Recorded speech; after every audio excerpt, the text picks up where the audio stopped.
1947 നാം ഇന്ന് Palestine, Israel എന്നൊക്കെ വിളിക്കുന്ന ആ ശ്രദ്ധാർഹമായ ഭൂപ്രദേശത്തിൻ്റെ അങ്ങ് ചാവുകടലിൻ്റെ പരിസരത്തുള്ള ഒരു പ്രദേശത്ത്, കൃത്യമായി പറഞ്ഞാൽ ചാവുകടലിൻ്റെ പടിഞ്ഞാറേ തീരത്ത് ധാരാളം ഗുഹകൾ ഉള്ള ഒരു സ്ഥലമുണ്ടായിരുന്നു. ആ ഗുഹകൾ നിറഞ്ഞ സ്ഥലത്തെ വിളിച്ച പേര് കുമ്രാൻ എന്നായിരുന്നു. കുമ്രാൻ്റെ മുഴുവൻ പേര് കിർബത്ത് കുമ്രാൻ, വാഡി കുമ്രാൻ എന്നൊക്കെയായിരുന്നു. യോർദാൻ നദി ഹെർമോന്യ മലയുടെ മുകളിൽ നിന്നൊഴുകി ആദ്യം ഗലീലക്കടലായി രൂപപ്പെടുകയും ആ നീരൊഴുക്ക് യോർദാനായി തുടർന്ന് ചാവുകടലിൽ പതിക്കുകയും ചെയ്യുമ്പോൾ അതിൻ്റെ പടിഞ്ഞാറേ തീരം വളരെ പ്രസക്തമായിരുന്നു. ബൈബിളിൻ്റെ മറ്റു ചില ഭാഗങ്ങൾ ഈ രണ്ട് അതിരുകൾക്ക് ഒരു പേര് പറയുമായിരുന്നു.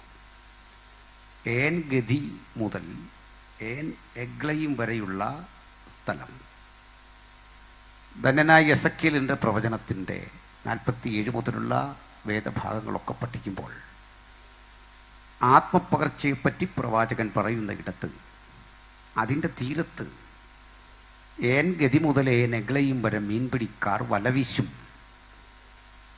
1000 മുഴം അളക്കുന്നതും മുട്ടോളമല്ല ഒടുവിൽ നീന്തിയിട്ടല്ലാത്ത മഹാപ്രവാഹം വരുന്നതുമായ സംഭവങ്ങൾ വിശദീകരിക്കുന്ന സ്ഥലം. ആ സ്ഥലത്ത് ഗുഹകൾ നിറഞ്ഞിരിക്കുന്ന പ്രദേശത്ത് വിളിക്കുന്ന പേരാണ് കുമ്രാൻ. 1947 നമ്മുടെ ഇന്ത്യക്ക് സ്വാതന്ത്ര്യലബ്ധി ഉണ്ടാകുന്ന വർഷം. ഈ ചാവുകടലിൻ്റെ പടിഞ്ഞാറേ തീരത്ത് കൂടി ഒരാട്ടിടയ ബാലൻ ആടുകളെ മേയിച്ചു വരികയാണ്. ഒരു ബെഡൂവിയൻ, പ്രാകൃത കാട്ടറബി എന്ന് വേണമെങ്കിൽ പറയാം. അയാളുടെ പേര് മുഹമ്മദ് അൽ ദിബ് എന്നായിരുന്നു. മുഹമ്മദ് അൽ ദിബ് ആടുകളെ മേയിച്ച് വരും വഴിക്ക് അയാളുടെ ഒരാടിനെ നഷ്ടപ്പെട്ടു. ചാവുകടലിൻ്റെ പടിഞ്ഞാറേ തീരത്തുള്ള കുമ്രാൻ ഗുഹകളിൽ ഏതിലെങ്കിലും ഒന്നിൽ ആട് ഉണ്ടാകാം എന്ന ചിന്തയിൽ അദ്ദേഹം ഒരു കല്ലെടുത്ത് ഈ ഒരു ഗുഹയിലേക്ക് എറിഞ്ഞു. തിരികെ പുറത്തേക്ക് കേട്ട ശബ്ദം ഒരു മണിനാഥമായിരുന്നു. ഒരു കൽഭരണിയിൽ, ഒരു കളിമൺ ഭരണിയിൽ ഈ കല്ലു തട്ടി പുറത്തേക്ക് വരുന്ന മണിനാഥം കേട്ട് അമ്പരന്നുപോയ ആട്ടിടയൻ ഇതിനകത്ത് കടന്നു. അദ്ദേഹം കണ്ടത് ഏതാണ്ട് 6 മുതൽ 8 അടി വരെ പൊക്കം, ഒരു മനുഷ്യനേക്കാൾ പൊക്കമുള്ള ഒരു കളിമൺ ഭരണി. കുറേ കളിമൺ ഭരണികളുണ്ട്. ആ കളിമൺ ഭരണിയിലാണ് തൻ്റെ കല്ല് ചെന്ന് കൊണ്ടത്. അമ്പരപ്പും ആകാംക്ഷയും ഒക്കെ നിറഞ്ഞ മനസ്സോടെ അയാൾ ആ കളിമൺ ഭരണിയുടെ മൂടി ബന്ധപ്പെട്ടു മാറ്റി. അയാൾ കണ്ടത് അതിനുള്ളിൽ ചുരുട്ടി വച്ചിരിക്കുന്ന മൃഗങ്ങളുടെ തോലിൽ എന്തൊക്കെയോ എഴുതി കുറിച്ചു വച്ച ചില ഭാഗങ്ങളായിരുന്നു. ആ മൃഗത്തോല് കാലത്തെ അതിജീവിച്ച് തണുപ്പുള്ള ആ സ്ഥലത്ത് മറ്റ് കേടുപാടുകൾ കൂടാതെ സംരക്ഷിക്കപ്പെട്ടിരിക്കുന്നു. അയാൾ ആ തോലെടുത്ത് കൊണ്ടുവന്ന് സിറിയയിലെ ഒരു വ്യാപാരിക്ക് വിറ്റു. ആ തുകൽ വ്യാപാരി ആ തുകൽ ഭാഗങ്ങൾ വെട്ടി ബാഗ് തുന്നുവാൻ ശ്രമിക്കുന്ന വേളയിൽ അവിചാരിതമായി അവിടേക്ക് ഒരു മനുഷ്യൻ വന്നു. അദ്ദേഹം ഓർത്തഡോക്സ് സഭയുടെ ഒരു വൈദിക സെമിനാരിയുടെ ഡയറക്ടറും ആർച്ച് ബിഷപ്പുമൊക്കെ ആയിരുന്നു. സർ ജോഷുവ സാമുവൽ എന്നറിയപ്പെട്ട ആ മഹാനുഭവൻ ഈ തുകൽ ചുരുൾ കണ്ടു. എന്നിട്ട് ചോദിച്ചു, ഇതെന്താണ്, ഇതെവിടെ നിന്ന് കിട്ടി? ഇത്യാദി കാര്യങ്ങൾ ചോദിക്കുമ്പോൾ അദ്ദേഹം ചോദിച്ചു, ആ തുകൽ ചുരുൾ എനിക്ക് തരുമോ? വില തരാം. ചോദിച്ച വില കൊടുത്ത് ആ ചുരുൾ വാങ്ങി. കിട്ടിയ സ്ഥലം അന്വേഷിച്ച് ചെന്നു. ഏതാണ്ട് 11-ലധികം ഗുഹകളിൽ ഇത്തരം നിരവധി ചുരുളുകളിരിക്കുന്നു. പിന്നെ നടന്നത് വിപ്ലവാത്മകമായ ചില പഠന റിസൾട്ടുകളായിരുന്നു. എന്തായിരുന്നു മുഹമ്മദ് അൽ ദിബ്ബിന് ലഭിച്ച ആ ചുരുൾ എന്നറിയണ്ടേ? അത് ബൈബിളിൻ്റെ പഴയ നിയമത്തിലെ യെശയ്യാ പ്രവാചകൻ്റെ പുസ്തകത്തിൻ്റെ ഒരു കയ്യെഴുത്ത് പ്രതിയായിരുന്നു. യെശയ്യാവ് നേരിട്ടെഴുതിയതല്ല. അക്കാലത്ത് പ്രിൻറ്റിങ്ങോ ഇന്നു കാണുന്ന സംവിധാനങ്ങളോ ഇല്ലാത്ത ഘട്ടത്തിൽ പകർത്തി എഴുതി ഗ്രന്ഥത്തിൻ്റെ പതിപ്പെടുക്കുന്ന രീതിയാണുള്ളത്. ആ പകർപ്പെഴുതുവാൻ ലൈസൻസുള്ള ആളുകളെ വിളിച്ച പേരാണ് ശാസ്ത്രി. ഒരു ശാസ്ത്രി 17-ൽ പരം നിയമങ്ങൾ പാലിച്ചുകൊണ്ടാണ് ഒരു പകർപ്പെഴുതുന്നത്. അതിൻ്റെ ഒരു ഭാഗമാണ് ഇത് എഴുതുന്ന പ്രതലം അല്ലെങ്കിൽ പേപ്പർ ഷീറ്റ്. പേപ്പറല്ല, പകരം ആ ഷീറ്റ്. അത് പ്രത്യേകം ശുദ്ധികർമ്മങ്ങളോടെ വളർത്തുന്ന ആടിൻ്റെ തോലിൽ മാത്രമേ ഇത് എഴുതാവൂ. അതിൻ്റെ പ്രായം പോലും നിശ്ചയിച്ചിട്ടുണ്ട്. അതല്ലെങ്കിൽ കാളയുടെ തോലാണെങ്കിലും പ്രത്യേക നിലയിൽ ഇതിനു വേണ്ടി വളർത്തുന്ന ആചാരമര്യാദയ്ക്കനുസരിച്ച് വളർത്തുന്ന മൃഗത്തിൻ്റെ തോലിൽ എഴുതുവാനുള്ള നിയമങ്ങളും അനവധിയാണ്. കറുത്ത നിറമുള്ള മഷി എഴുത്തുകാരൻ തന്നെ കൂട്ടിക്കൊണ്ടുവന്ന് പടരാത്ത നിലയിൽ അത് സംയോജിപ്പിച്ചു വേണം എഴുതുവാൻ. എഴുതുന്ന വേളയിൽ ആ തുകൽ ചുരുളിൻ്റെ ഒരു വരിയിൽ 13 അക്ഷരങ്ങളിലും താഴേക്ക് 30 അക്ഷരങ്ങളിലും എണ്ണം പെരുകുവാൻ പാടില്ല. വെട്ടിത്തിരുത്താനോ ഒരക്ഷരത്തിൻ്റെ മീതെ കനപ്പിച്ചെഴുതുവാനോ അവകാശമില്ല. മറ്റൊന്ന്, ഇങ്ങനെ എഴുതുന്ന വേളയിൽ ദൈവത്തിൻ്റെ പേരെഴുതുമ്പോൾ ആ എഴുതിയ പേന കൊണ്ട് മറ്റൊന്നും എഴുതരുത്. ആ എഴുതിയ തൂലിക ഒടിച്ചു കളയണം. പിന്നെയും നിബന്ധനകളുണ്ട്. അതിലൊന്നാണ്, ആ എഴുതുന്ന ഇടത്തേക്ക് രാജാവ് കയറി വന്നാൽ പോലും എഴുത്തുകാരൻ അദ്ദേഹത്തെ അഭിസംബോധന ചെയ്യുകയോ അഭിവാദ്യം പറയുകയോ അഭിവാദ്യം സ്വീകരിക്കുകയോ ചെയ്തുകൂടാ. അത്ര ഭയഭക്തി, ബഹുമാന, ആദരവോടെയാണ് ഈ പുസ്തകത്തിൻ്റെ കയ്യെഴുത്ത് പ്രതി എഴുതേണ്ടത്. മറ്റൊന്ന്, ഈ കയ്യെഴുത്ത് പ്രതികളിൽ ഏതെങ്കിലും ഒന്ന് ഈ നിയമം ലംഘിച്ചു പോയാൽ 2 വരകളിട്ട് ക്രോസ് ചെയ്ത് അത് അസാധുവാണ് എന്ന് നിശ്ചയിച്ചുറപ്പിച്ചിട്ട് സിനഗോഗിൻ്റെ പിന്നിൽ സൂക്ഷിച്ചിരിക്കുന്ന ഗനീസ എന്നറിയപ്പെടുന്ന ഒരു അലമാരയുണ്ട്. അതിൽ നിക്ഷേപിച്ചേ കൊള്ളണം.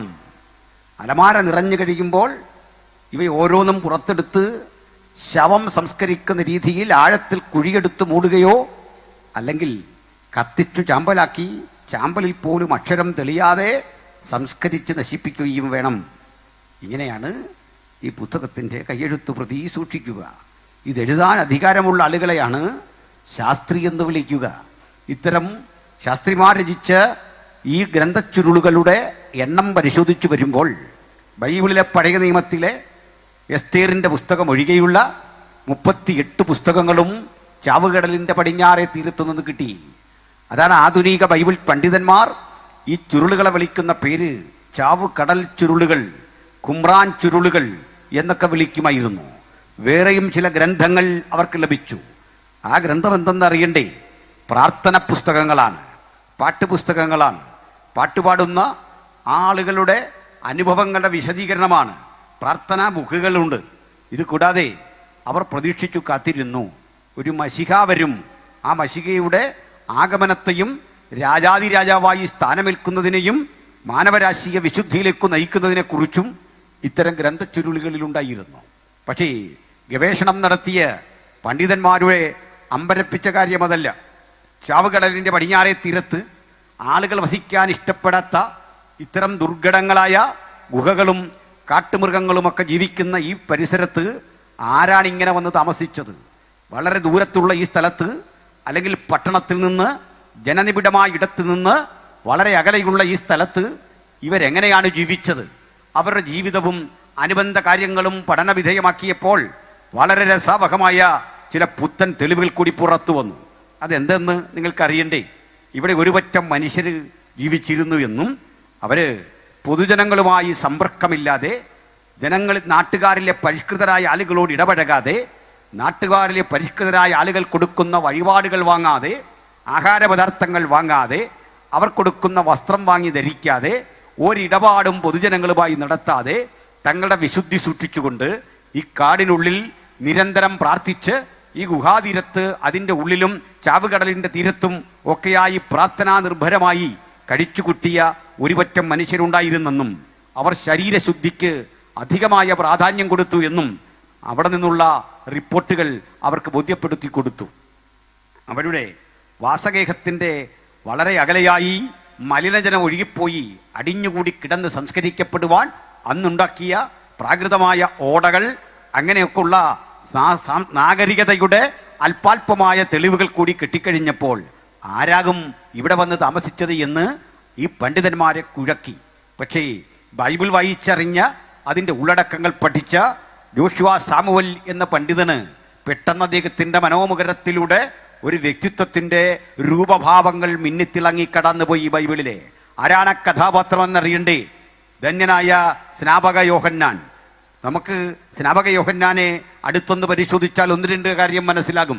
യേശു പോലും അങ്കി ധരിക്കുന്ന കാലം എൻ്റെ അങ്കിക്കായി അവർ ചീട്ടിട്ടു എന്ന് തിരുവെഴുത്ത് പറയുന്നു. യേശു പോലും ചെരുപ്പ് ധരിക്കുന്ന കാലം, കുനിഞ്ഞവൻ്റെ ചെരുപ്പിൻ്റെ വാറഴിപ്പാൻ ഞാൻ യോഗ്യനല്ല എന്ന് പറയുന്ന യോഹന്നാനെ കാണുമ്പോൾ നോക്കണം, അങ്ങനെ ഒരു ജീവിതചര്യ കൊണ്ട് മനുഷ്യർ സാംസ്കാരികമായി കുറേയൊക്കെ പുരോഗതി കൈവരിച്ച കാലത്ത് ഒട്ടക രോമം കൊണ്ടുള്ള ഉടുപ്പ്, അരയിൽ തോൽവാറ്, വെട്ടുക്കിളിയും കാട്ടുതേരും കൊണ്ട് ഉപജീവനം കഴിച്ച ഒരു മനുഷ്യനെ ഓർമ്മ വന്നു. വീണ്ടും അദ്ദേഹം പഠിച്ചപ്പോൾ മനസ്സിലായി, യോർദാൻ്റെ തീരത്താണ് അദ്ദേഹം സമയം കൂടുതൽ ചിലവഴിക്കുക. അദ്ദേഹത്തിൻ്റെ ഭക്ഷണക്രമം പറയുകയാണ്, അദ്ദേഹം വെട്ടുക്കിളി കഴിച്ചു, കാട്ടുതേൻ ഭക്ഷിച്ചു. അപ്പോൾ ഇങ്ങനെ പ്രകൃതിയോട് സമരസപ്പെട്ട് ജീവിച്ചിരുന്ന ഈ മനുഷ്യൻ്റെ കഥയും അവിടെ ഉത്ഖനനം നടത്തി പഠിച്ചപ്പോൾ കിട്ടിയ തെളിവുകളും വെച്ച് വസ്തുതകളെ സംയോജിപ്പിച്ചപ്പോൾ അദ്ദേഹത്തിന് മനസ്സിലായി, ഇവരെ നമ്മുടെ ആരുടെയും ഭക്ഷണം കഴിക്കില്ല, നമ്മൾ കൊടുക്കുന്ന വസ്ത്രം ധരിക്കില്ല, നമ്മൾ കൊടുക്കുന്ന പണം കൈനീട്ടി വാങ്ങില്ല. ഇങ്ങനെ ഒരു വിശുദ്ധി ബോധം. എൻ്റെ പ്രിയപ്പെട്ടവരെ, നമുക്ക് ഇതിനെ വേണമെങ്കിൽ ഒരുതരം അസ്പൃശ്യത എന്ന് പറഞ്ഞു തള്ളാൻ വരട്ടെ. നമ്മുടെ രാജ്യത്തും പണ്ട് ബ്രാഹ്മൺ സിംഗനൊക്കെ ജീവിച്ചിരുന്നു. അവർ മറ്റുള്ളവരുടെ ആഹാരം കൈക്കൊള്ളാറില്ല. പൊതുനിരത്തുകളിൽ അവർക്ക് പോകാൻ പ്രത്യേകിച്ചുള്ള സൗകര്യങ്ങൾ ഉണ്ടാക്കണം. ഇത്തരത്തിൽ ജാതീയമായ മേൽക്കോയ്മയുടെ ഗുരുതിലകുത്വങ്ങൾ നിലനിന്നിരുന്ന ഒരു കാലത്തെ അനുസ്മരിക്കും വിധമാണോ ഈ ചെയ്തതെന്ന് ചോദിച്ചാൽ കുറേ വ്യത്യാസമുണ്ട്. നമ്മുടെ നാട്ടിൽ അശുദ്ധിയും അസ്പൃശ്യതയും സ്വീകരിച്ചവർ ഒന്ന് രണ്ട് കാര്യങ്ങളോടൊന്നും അശുദ്ധി പ്രകടിപ്പിച്ചില്ല. അതിലൊന്നും നാണയത്തുട്ടുകളോടായിരുന്നു, വഴിപാടുകളോടായിരുന്നു. ഏത് ദരിദ്രൻ്റെ ഭക്ഷണം അവർ നിരാകരിച്ചു, സത്യമാണ്. പക്ഷെ അയാൾ കൊടുത്ത പണം കൈക്കൊള്ളാൻ മടിയൊന്നും ഉണ്ടായിരുന്നില്ല. അയാൾ വിതച്ച നെല്ലും അയാൾ വിതച്ച വിത്തും ഫലം കൊടുക്കുമ്പോൾ അത് ശേഖരിച്ചു കൊണ്ടുപോകാനും കഴിക്കാനും നമ്മുടെ നാട്ടിലെ മാടമ്പിമാർക്കാർക്കും യാതൊരു ബുദ്ധിമുട്ടും വന്നില്ല. മാത്രമല്ല, അടിമത്തം കൊടികുത്തി വാഴുന്ന കാലത്തും സ്ത്രീകളെ സന്ധിക്കുന്നതിൽ, അവരോട് അടുത്തിഴപഴകുന്നതിൽ കാര്യമായിട്ടുള്ള അത്തരം അകലങ്ങൾ കാണുന്നില്ല. ഞാനിപ്പോഴും ശ്രീജിത്ത് IPS കൊടുത്ത ഒരു മറുപടി യൂട്യൂബിൽ കിടപ്പുണ്ട്. കുലമഹിമയെക്കുറിച്ച്, അദ്ദേഹത്തിൻ്റെ പൈതൃകത്തെക്കുറിച്ച് എരിവോടെ സംസാരിച്ചുകൊണ്ട് അദ്ദേഹം നടത്തുന്ന ചില പ്രചാരവേലകളുണ്ട്. ഞാനതിന് കൊടുത്ത മറുപടി നിങ്ങൾ ചിലരെങ്കിലും കണ്ടിരിക്കും. P. ഭാസ്കരൻ ഉണ്ണിയുടെ 20-ാം നൂറ്റാണ്ടിലെ കേരളം, 19-ാം നൂറ്റാണ്ടിലെ കേരളം, ഇങ്ങനെയൊക്കെയുള്ള ചില ഗ്രന്ഥങ്ങളുണ്ട്. ഒരു കാലഘട്ടത്തിൽ ഇവിടെ നടമാടിയ ഇത്തരത്തിലെ ചില വൈകൃതങ്ങൾ ഉണ്ടായിരുന്നു. ഞാൻ ചോദിക്കട്ടെ, ഭാരതീയമായ ഏതെങ്കിലും ചിന്തകളിൽ മനുഷ്യൻ എന്നൊരാശയം ഏത് മതകൃതിയിലുണ്ട്? മനുഷ്യനെ മനുഷ്യനായി കാണണം, എല്ലാവരും നിയമത്തിന് മുമ്പിൽ സമന്മാരാണ്, ദൈവത്തിൻ്റെ മുമ്പിൽ സമന്മാരാണ്. ഇപ്പറഞ്ഞ ബോധം ഇന്ത്യയിൽ രൂപപ്പെട്ട ഓരൊറ്റ ആധ്യാത്മിക കൃതിയിലുമില്ല എന്നത് എൻ്റെ പഠനവും അനുഭവവുമാണ്. അങ്ങനെയെങ്കിൽ അവർക്കും കുമ്രാൻ നിവാസികൾക്കും തുല്യമായ നിലവാരമാണ് ഉണ്ടായിരുന്നത്? ഞാൻ പറയുമല്ല. എന്താണ് കാരണം? അവർ ജീവിത വിശുദ്ധിക്ക് പ്രാധാന്യം കൊടുത്ത് കാട് കയറാൻ കാരണമുണ്ട്. ഈ സ്നാപകൻ തന്നെ ആരാണെന്ന് പഠിക്കണം. അദ്ദേഹത്തിൻ്റെ പിതാവ് ഒരു പുരോഹിതനാണ്. ആലയത്തിൽ ധൂപം കട്ടാൻ അധികാരമുള്ള, കാർമ്മിക ശുശ്രൂഷകൾ ചെയ്യാൻ അധികാരമുള്ള പുരോഹിതന്മാർ ലേവി കുലത്തിൽപ്പെട്ടവരാണ്. അവർക്ക് സമൂഹത്തിൽ ഏറ്റവും ആദരവും മാന്യതയും കിട്ടും. എന്നാൽ അദ്ദേഹം യോഹന്നാനെ പോലെ ഉള്ളവർ ഒരു കാഴ്ച കണ്ടു. പുരോഹിതന്മാർ നിയമവിരുദ്ധമായി ജീവിക്കുന്നു. വിശുദ്ധിയുടെയും ജീവിത സന്തോഷത്തിൻ്റെയും നിയമവാബലികളുടെ വഴികളിലൂടെ സഞ്ചരിക്കാതെ തെറ്റായ നിലവാരത്തിലേക്ക് പോകുന്ന ഈ ലോകത്ത് ഞങ്ങൾ ജീവിച്ചാൽ ഒരിക്കലും എനിക്ക് മുമ്പോട്ട് പോകാൻ കഴിയില്ല എന്ന ചിന്ത കൊണ്ട് അദ്ദേഹത്തിന് വച്ചു നീട്ടിയ പള്ളിയുടെയും പൗരോഹിത്യത്തിൻ്റെയും വഴിയോട് വിട പറഞ്ഞുകൊണ്ട് സ്നാപകൻ ഇങ്ങനെ ധ്യാനനിമഗ്നനായി അകത്ത് കടന്നിട്ട് ഒരു രാജാവ് നീതിയോടെ വാഴണം എന്നിങ്ങനെ കാത്തിരുന്നു. നിങ്ങൾ സ്നാപകനെ നോക്കുക, തേജോരൂപിയാണ് അദ്ദേഹം. അദ്ദേഹത്തിൻ്റെ മുഖം വളരെ ചൈതന്യവത്താണ്. കാരണം അദ്ദേഹം നമ്മളോട് ഇടപഴകുന്നില്ല. പ്രാർത്ഥനയാണ് ജീവിതത്തിൽ അധിക സമയം, ദൈവത്തോടാണ് അധിക സമയവും സമ്പർക്കം. കാരണം ഇതേ സക്കറിയ പുരോഹിതന് പ്രാർത്ഥനയുടെ അനുഭവത്തിൽ ദൈവം കൊടുത്ത യേശുക്രിസ്തുവിന്റെ മുന്നോടിയായി മരുഭൂമിയിൽ വിളിച്ചു പറയുന്നവന്റെ ശബ്ദമാണ്. അതുകൊണ്ട് ചൈതന്യവത്തായ ഈ മനുഷ്യനെ നാട്ടുകാരൊക്കെ ബഹുമാനിച്ചു. അദ്ദേഹത്തിന്റെ പ്രസംഗത്തിൽ മയമില്ല. അദ്ദേഹത്തിന്റെ വാക്കുകൾ കാഠിന്യം നിറഞ്ഞതാണ്. ഒരു പ്രസംഗം ആരംഭിക്കുമ്പോൾ പറയേണ്ട ആചാരമര്യാദകൾ ഒന്നും കൂടാതെ സ്നാപകൻ പറയുകയാണ്, സർപ്പസന്തതികളെ. ഈ പദം കൊണ്ട് തൻ്റെ പ്രസംഗത്തിന് ആരംഭം കുറിക്കുമ്പോൾ പ്രകോപനകാരികളായ ആളുകൾക്ക് പോലും ഒന്നും മിണ്ടാൻ കഴിയുന്നില്ല. കാരണം സ്നാപകന്റെ വിശുദ്ധിക്ക്, അദ്ദേഹത്തിൻ്റെ ചൈതന്യത്തിന്, ആ മുഖകാന്തിക്ക് മുമ്പിൽ പിടിച്ചു നിൽക്കാനാവാതെ കിടിലം കൊള്ളുന്ന കാഴ്ച. അങ്ങനെ ജനം ദുഃഖിതരായി അടുത്ത് വന്നിട്ട് തങ്ങളുടെ മക്കളെയൊക്കെ മുമ്പിലേക്ക് വെച്ചിട്ട് പറയും, ഓ സ്നാപകൻ, അങ്ങ് ഇവർക്കായി പ്രാർത്ഥിക്കണം. പ്രഭോ, ഗുരു, ഇവർക്കായി പ്രാർത്ഥിക്കണം. മാത്രമല്ല, ഞങ്ങൾ പ്രാർത്ഥനാ ജീവിതത്തിൽ, ആത്മിക ജീവിതത്തിൽ വഴിതെറ്റിപ്പോയി. പരിണിതഫലമായി ഞങ്ങൾക്ക് നാളെ മുതൽ തിരുത്തി ജീവിക്കാനുള്ള പ്രചോദനം കിട്ടേണ്ടതിന് വിശുദ്ധിയുടെ തെളിവായി, ശുദ്ധീകരണത്തിൻ്റെ തെളിവായി ഈ ജലാശയത്തിൽ ഞങ്ങളെ ഒന്ന് മുക്കിപ്പൊക്കണം. അങ്ങനെ സ്നാപകൻ പറയും, ഇനിമേൽ ശരീരശുദ്ധിക്ക്, ജീവിതശുദ്ധിക്ക് പ്രാധാന്യം കൊടുത്ത് നല്ല മനുഷ്യരായി ജീവിക്കണം എന്ന് പറഞ്ഞുകൊണ്ട് അവരെ ആശീർവദിച്ച് മാനസാന്തര സ്നാനം ഈ യോർദാനിൽ തന്നെ നൽകുന്ന പതിവുണ്ടായിരുന്നു. ആളുകൾ അവനെ ബഹുമാനിച്ചു. ആളുകൾ അദ്ദേഹത്തിൻ്റെ പ്രസംഗം കേൾക്കാൻ കാത്തുവന്നു. ധാരാളം അണികൾ ആ പ്രസംഗം കേൾക്കാൻ കാത്തു നിൽക്കവേ ഒരു ദിവസം യോഹന്നാൻ പ്രസ്താവിക്കുകയാണ്, എൻ്റെ പിന്നാലെ ഒരുവൻ വരുന്നുണ്ട് സുഹൃത്തേ, എൻ്റെ പിന്നാലെ ഒരുവൻ. ഞാൻ നിങ്ങൾ പ്രതീക്ഷിക്കും പോലെ മശിഹയല്ല, ഞാൻ ആ പ്രവാചകനല്ല, ഞാൻ ഇരമ്യാവോ ഏലിയാവോ ഒന്നുമല്ല, മറിച്ച് യെശയ്യാ പ്രവാചകൻ എന്നെപ്പറ്റി പറഞ്ഞിട്ടുണ്ട്. ഞാൻ മരുഭൂമിയിൽ വിളിച്ചു പറയുന്നവൻ്റെ ശബ്ദമാണ്. എനിക്ക് ഓഡിയൻസ് വേണമെന്നില്ല, എനിക്ക് പിന്തുണയ്ക്കാൻ ആളുകൾ വേണമെന്നില്ല. കാരണം എൻ്റെ ശബ്ദം ഏത് മരുഭൂമിയിലൂടെയും അചഞ്ചലമായി സഞ്ചരിച്ചു കൊണ്ടിരിക്കും. കേൾപ്പവരെ ആവേശം കൊള്ളിക്കുക എന്നല്ല, യാതൊരു വിധത്തിലും നീരുറവയ്ക്ക് സ്ഥാനമില്ലാത്ത വരണ്ടുണങ്ങിയ മണ്ണിൽ എൻ്റെ പ്രവചനം മഴത്തുള്ളിയായി അതിങ്ങനെ പതിച്ചുകൊണ്ടിരിക്കും. ആർ കേൾക്കുന്നു, ആർ പ്രതികരിക്കുന്നു എന്നല്ല, ഒരു ദിവസം ഈ സ്ഥലത്തെ മുഴുവൻ അമ്പരപ്പിച്ചുകൊണ്ട്, ഈ മണ്ഡരികൾക്കും രോമാഞ്ചം വരുത്തിക്കൊണ്ട് ഒരുവന്റെ പാവന പാദങ്ങൾ ഇതിലിങ്ങനെ ഞെരിഞ്ഞമർന്ന് എൻ്റെ പിന്നാലെ വരും. ഞാൻ അവൻ്റെ മുന്നോടിയാ, ഞാൻ അവനെക്കുറിച്ച് പ്രസംഗിക്കാനാ വന്നത്. അന്ന് എൻ്റെ പിന്നാലെ ഒരുവൻ വരുന്നു, അവൻ്റെ മുന്നോടിയാണ് എന്ന് പറഞ്ഞുകൊണ്ട് നസ്രായനായ യേശുവിനെ കുറിച്ച് പ്രസംഗിച്ചാരംഭിച്ച സുവിശേഷം 2000 ആണ്ടുകൾക്ക് ശേഷം ഞങ്ങളിതാ ഇന്ന് രാത്രി ഈ ദേശത്ത് ആവർത്തിക്കുമ്പോൾ അന്ന് ആരംഭിച്ച പ്രസംഗം ഇന്ന് രാത്രിയും തുടരുമ്പോൾ അഭംഗുരം തുടരുന്ന ഈ പ്രസംഗ പരമ്പരയുടെ ഇങ്ങേ തലക്കൽ നിന്നുകൊണ്ട് ഞങ്ങൾ അറിഞ്ഞ, ഞങ്ങൾ ആസ്വദിച്ച, ഞങ്ങൾ അനുഭവിച്ച ആ സുവിശേഷത്തിന്റെ ഉള്ളടക്കം ഇങ്ങനെ പ്രസംഗിച്ചുകൊണ്ട് ആരംഭിക്കട്ടെ. മറ്റൊരുത്തലും രക്ഷയില്ല. നാം രക്ഷിക്കപ്പെടുവാൻ ആകാശത്തിന് കീഴിൽ മനുഷ്യരുടെ ഇടയിൽ നൽകപ്പെട്ട ഒരേ ഒരു നാമം യേശുക്രിസ്തുവിന്റെ നാമം. പാപികളെ രക്ഷിക്കുന്ന, രോഗികളെ സൗഖ്യമാക്കുന്ന, ബന്ധിതർക്ക് മോചനം നൽകുന്ന, പാവത്തിന്റെ മാരക ശക്തികൾ കീഴടക്കിയ, അടിമത്തത്തെ എന്നേക്കും റദ്ദു ചെയ്യുന്ന ആ മഹത്തര നാമത്തെ ഈ രാത്രി രക്ഷയ്ക്കായി ഞങ്ങൾ ഈ ഗ്രാമത്തോട് ആവർത്തിക്കുന്നു. അവനിലല്ലോ ദൈവത്തിന്റെ സകല സമ്പൂർണതയും ദേഹരൂപമായി വസിക്കുന്നത്. ആ ദൈവത്തിന്റെ പുത്രൻ ഇന്ന് രാത്രി നമ്മുടെ മധ്യത്തിൽ സർവശക്തനായി കടന്നു വന്നിട്ടുണ്ട്. അവൻ അഴിച്ചു കളയാൻ കഴിയാത്ത ഒരു ഊരാക്കുരുക്കുകളുമില്ല, അവന് തകർക്കാൻ കഴിയാത്ത ഒരു കോട്ടകളുമല്ല, അവൻ ഇടപെട്ട് സൗഖ്യമാക്കാൻ കഴിയാത്ത ഒരു രോഗവുമില്ല, ഒരു വേദന പ്രാർത്ഥനയുമില്ല. ഇതാ സാക്ഷാൽ ആശ്വാസപ്രദനായവൻ നമ്മുടെ മധ്യത്തിൽ തലങ്ങും വിലങ്ങും ഉലാത്തുമ്പോൾ അവന്റെ ശബ്ദം കേട്ടുകൊണ്ടിരിക്കുന്ന സൗമ്യ മനസ്സരായി കേട്ടിരിക്കെ ഒരു കാര്യം ഓർത്തുകൊള്ളണം. തങ്കലേകാഗ്രചിത്തന്മാർക്ക് തന്നെത്താൻ ബലവാനെന്ന് കാണിക്കേണ്ടതിന് ഊടാടി സഞ്ചരിക്കുന്ന അവിടുത്തെ കണ്ണുകൾ ഇന്ന് ചിലരിലേക്ക് പതിഞ്ഞുകൊണ്ടിരിക്കുക.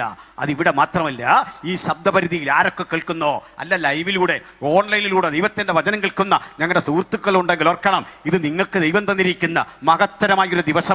കാരണം യേശു കർത്താവിനെ ഉയർത്താനാ ഞങ്ങൾ പാട്ടുപാടുന്നതേ, യേശുവിനെ ഉയർത്താനാ അധ്യക്ഷൻ ആമുഖ പ്രസംഗം നടത്തിയതേ, പ്രാർത്ഥിച്ചതേ, ആശീർവാദം പറയുന്നതേ. ഒറ്റ ലക്ഷ്യം, ഒരേ ഒരു ലക്ഷ്യം, അത് നസ്രായനായ യേശുവിനെ ഉയർത്തണം. ഞാൻ ഉയർത്തപ്പെട്ടാൽ സകലരും എങ്കിലേക്ക് ആകർഷിക്കുമെന്നരുളിയ നസ്രായനായ യേശുവിനെ ഉയർത്തിക്കൊണ്ട് ഞങ്ങൾ വീണ്ടും തുടരുന്നു. ഈ ചിന്തയിലേക്ക് നിങ്ങളെ കൊണ്ടുവരുന്നു. നോക്കണം, സ്നാപകൻ പറഞ്ഞു, എൻ്റെ പിന്നാലെ ഒരുവൻ വരും, അവൻ എല്ലാം ബലവാൻ, കുനിഞ്ഞവൻ്റെ ചെരുപ്പിൻ്റെ വാറഴിപ്പാൻ ഞാൻ യോഗ്യനല്ല. ആളുകൾക്ക് വലിയൊരു പ്രതീക്ഷ.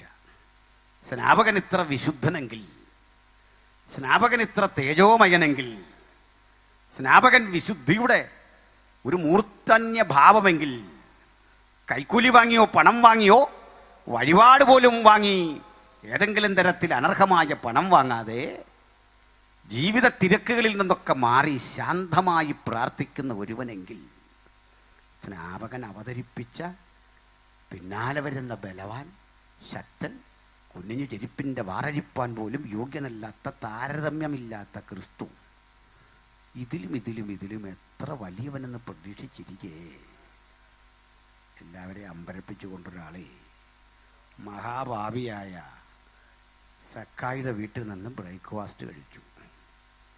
മഹാഭാവിയായ മത്തായിയുടെ തോളിൽ കൈയിട്ടു.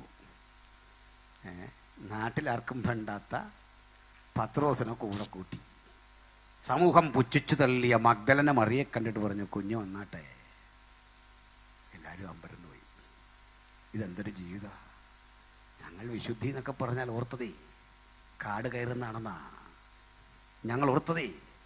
മറ്റു മനുഷ്യരെ കാണുമ്പോൾ ഞാനെന്തോ ശ്രേഷ്ഠനെന്ന് പറഞ്ഞ് മാറി മാറിപ്പോയി അവർക്ക് കൈ കൊടുക്കാതൊക്കെ അകലുന്നതാണെന്നാ ആളുകൾ ധരിച്ചപ്പോൾ, സക്കായി എന്ന മനുഷ്യൻ ചുങ്കം പിരിച്ചുണ്ടാക്കിയ അഴിമതിപ്പണത്തിൻ്റെ ആ വിലയെടുത്ത് വാങ്ങിയ മാവ് കൊണ്ടുണ്ടാക്കിയ ചപ്പാത്തി മടി കൂടാതെ ഭക്ഷിക്കുന്ന യേശു. വിശുദ്ധി പോകൂലേ? കള്ളപ്പണം കൊണ്ട് ഗോപുരം തീർക്കുന്ന ചങ്കക്കാരൻ്റെ കൂടെ നടക്കുന്ന യേശു. തന്നല്ല ഇവർ വന്ന് വഴക്ക് പറയുന്ന പോലുമില്ല. മത്തായി, നീ ചുങ്കം പണി നിർത്തണം പറഞ്ഞില്ല. സക്കായി ഇത് നിർത്തണമെന്ന് പറഞ്ഞില്ല. മാന്യമായി ജീവിച്ചു വന്ന പത്രോസിനോട് പറയുക, നീ അത് നിർത്തണം, വലയും പടകും കളഞ്ഞു വരാൻ. കണ്ടോ, ബ്ലേഡുകാരനേക്കാൾ കഷ്ടപ്പെട്ട് ജീവിക്കുന്ന മത്തായിയോട്, ചുങ്കം ഭരിക്കുന്ന ആളിനോട് ഇതോട്ട് പറഞ്ഞില്ല. കണ്ടോ, നമ്മൾ ഉപദേശിമാരും യേശുവും തമ്മിലുള്ള വ്യത്യാസം. അതിൻ്റെ പാപത്തെ സഹിക്കുകയാണോ യേശു? അല്ലല്ല. യേശുവിനെ ഇഹലോക ജീവിതത്തിൽ ചുരുക്കം ചിലരോട് നല്ല കട്ടിക്ക് വിമർശനം നടത്തിയിട്ടുണ്ട്. ഒന്നാ ശാസ്ത്രിമാരോടാണ്, മുമ്പേ പുസ്തകം എഴുതുന്ന കക്ഷികളോട് ഒരഹങ്കാരം. വേറൊരു കൂട്ടര് നമ്മൾ അറിയുന്നത് പോലെ പരീശന്മാരാണ്. ഇനി മറ്റൊരു കൂട്ടര് അധികാരവർഗമാണ്. ഹെരോദാവിനോട് പറഞ്ഞ കുറുക്കൻ. എന്തൊരു കട്ടിപ്രയോഗ! ഒറ്റ പാവപ്പെട്ടവനെ യേശു ഇങ്ങനൊന്നും പറഞ്ഞിട്ടില്ല. മത്തായിയോടും നമ്മുടെ സക്കായിയോടും ഒക്കെ എന്തൊരു സ്മൂത്തായിട്ടാണ് പറഞ്ഞത്. ഇനി മഗ്ദലന മറിയത്തോടാണ് കുറേ കൂടി അടുപ്പം. വേണ്ട, നമ്മുടെ ശമരിയ പെൺകുട്ടിയില്ലേ, അവളോട് പോലും എത്ര സ്നേഹത്തോടെ ആദരവോടെയാണ് ഇടപെടുന്നത്.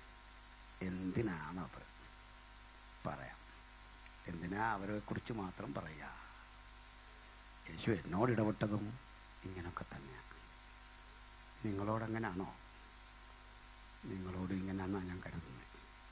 അതിൻ്റെ പേരാ കൃപ. കൃപയില്ലെങ്കിൽ സജി പാസ്റ്റർ ഉണ്ടാവില്ല, കൊടിത്തോട്ടം പാസ്റ്റർ ഉണ്ടാവില്ല, ഈ ആർദത്ത് മണി സാർ ഉണ്ടാവില്ല,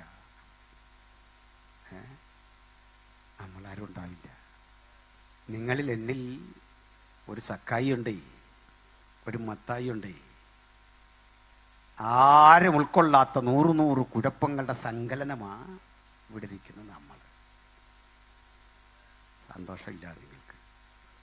ആ സത്യം അങ്ങ് അംഗീകരിച്ചിട്ട് എവിടേക്കോ ഒരു മത്തായിയുടെ ലാഭക്കൊതി, എവിടേക്കോ ഒരു സക്കായുടെ ചതി, ഇതല്ലെങ്കിൽ എവിടേക്കോ ഒരു മഗ്ദലീനയുടെ അപാകത, എവിടേക്കോ ശമര്യാസ്ത്രീയുടെ കുറവ്, ഇതിൻ്റെ സങ്കലനമാണ് ഇത് കേൾക്കുന്ന ഞാനും നിങ്ങളും. ഇത്തരം മനുഷ്യരെ വീട്ടിൽ വേണ്ട, ഇത്തരം മനുഷ്യരെ നാട്ടിൽ വേണ്ട. യോഗം കൂടുന്ന ആളുകൾ അങ്ങോട്ട് നോക്കിയിരിക്കുക. ആ മോൾ അവിടെ പോയിട്ട് എന്തോ ഒരു കാര്യം ചെയ്യുക. നിങ്ങളുടെ ഒരു സഹായവും അതിനാവശ്യമില്ല, അത് ചെയ്തോളൂ. ഇങ്ങോട്ട് തിരിഞ്ഞിരുന്നാട്ടെ, ശ്രദ്ധിച്ചിരുന്നാട്ടെ.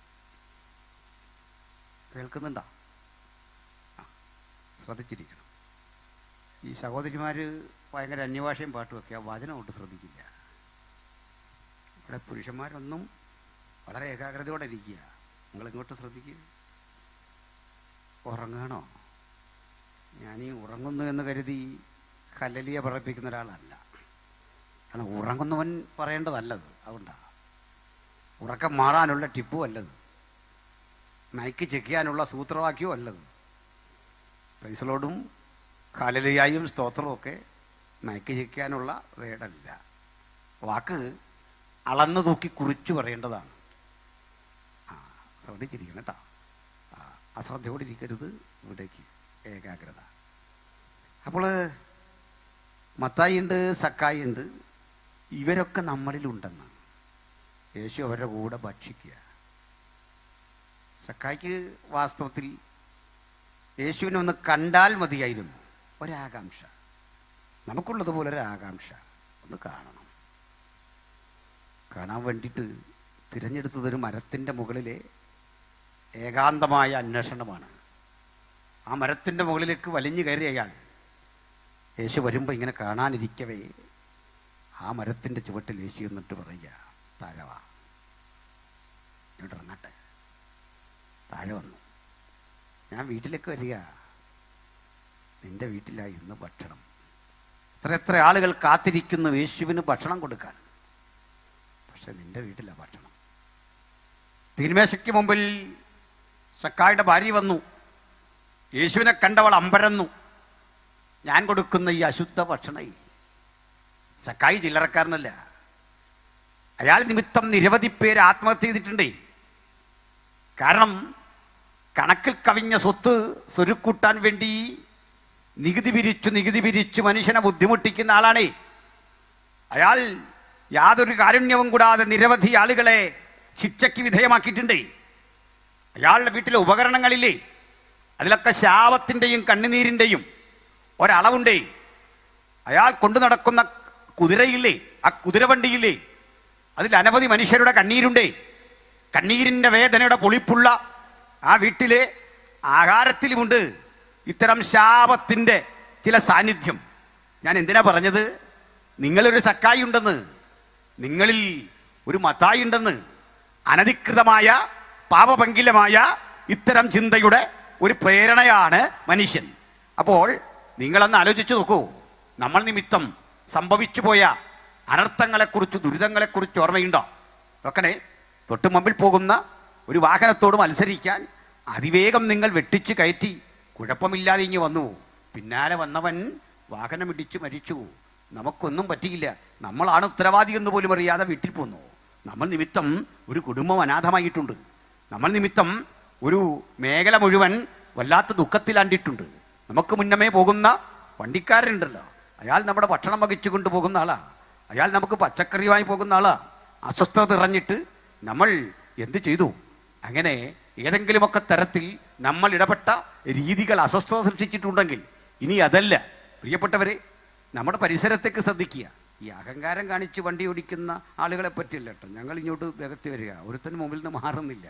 ഇത്തരം ടീംസ് ഉണ്ട്. അതല്ല, സാന്ദർഭികമായിട്ട് വഴിമാറി കൊടുക്കാൻ പറ്റാത്ത മനുഷ്യരെ, പെട്ടെന്ന് ഓടിപ്പോകുന്ന ഒരു രോഗിക്ക് മുമ്പിൽ വഴിമാറി കൊടുക്കാതെ വന്നപ്പോൾ ബ്ലഡ് കൊടുക്കേണ്ട ആളായിരിക്കും പോകുന്നത്.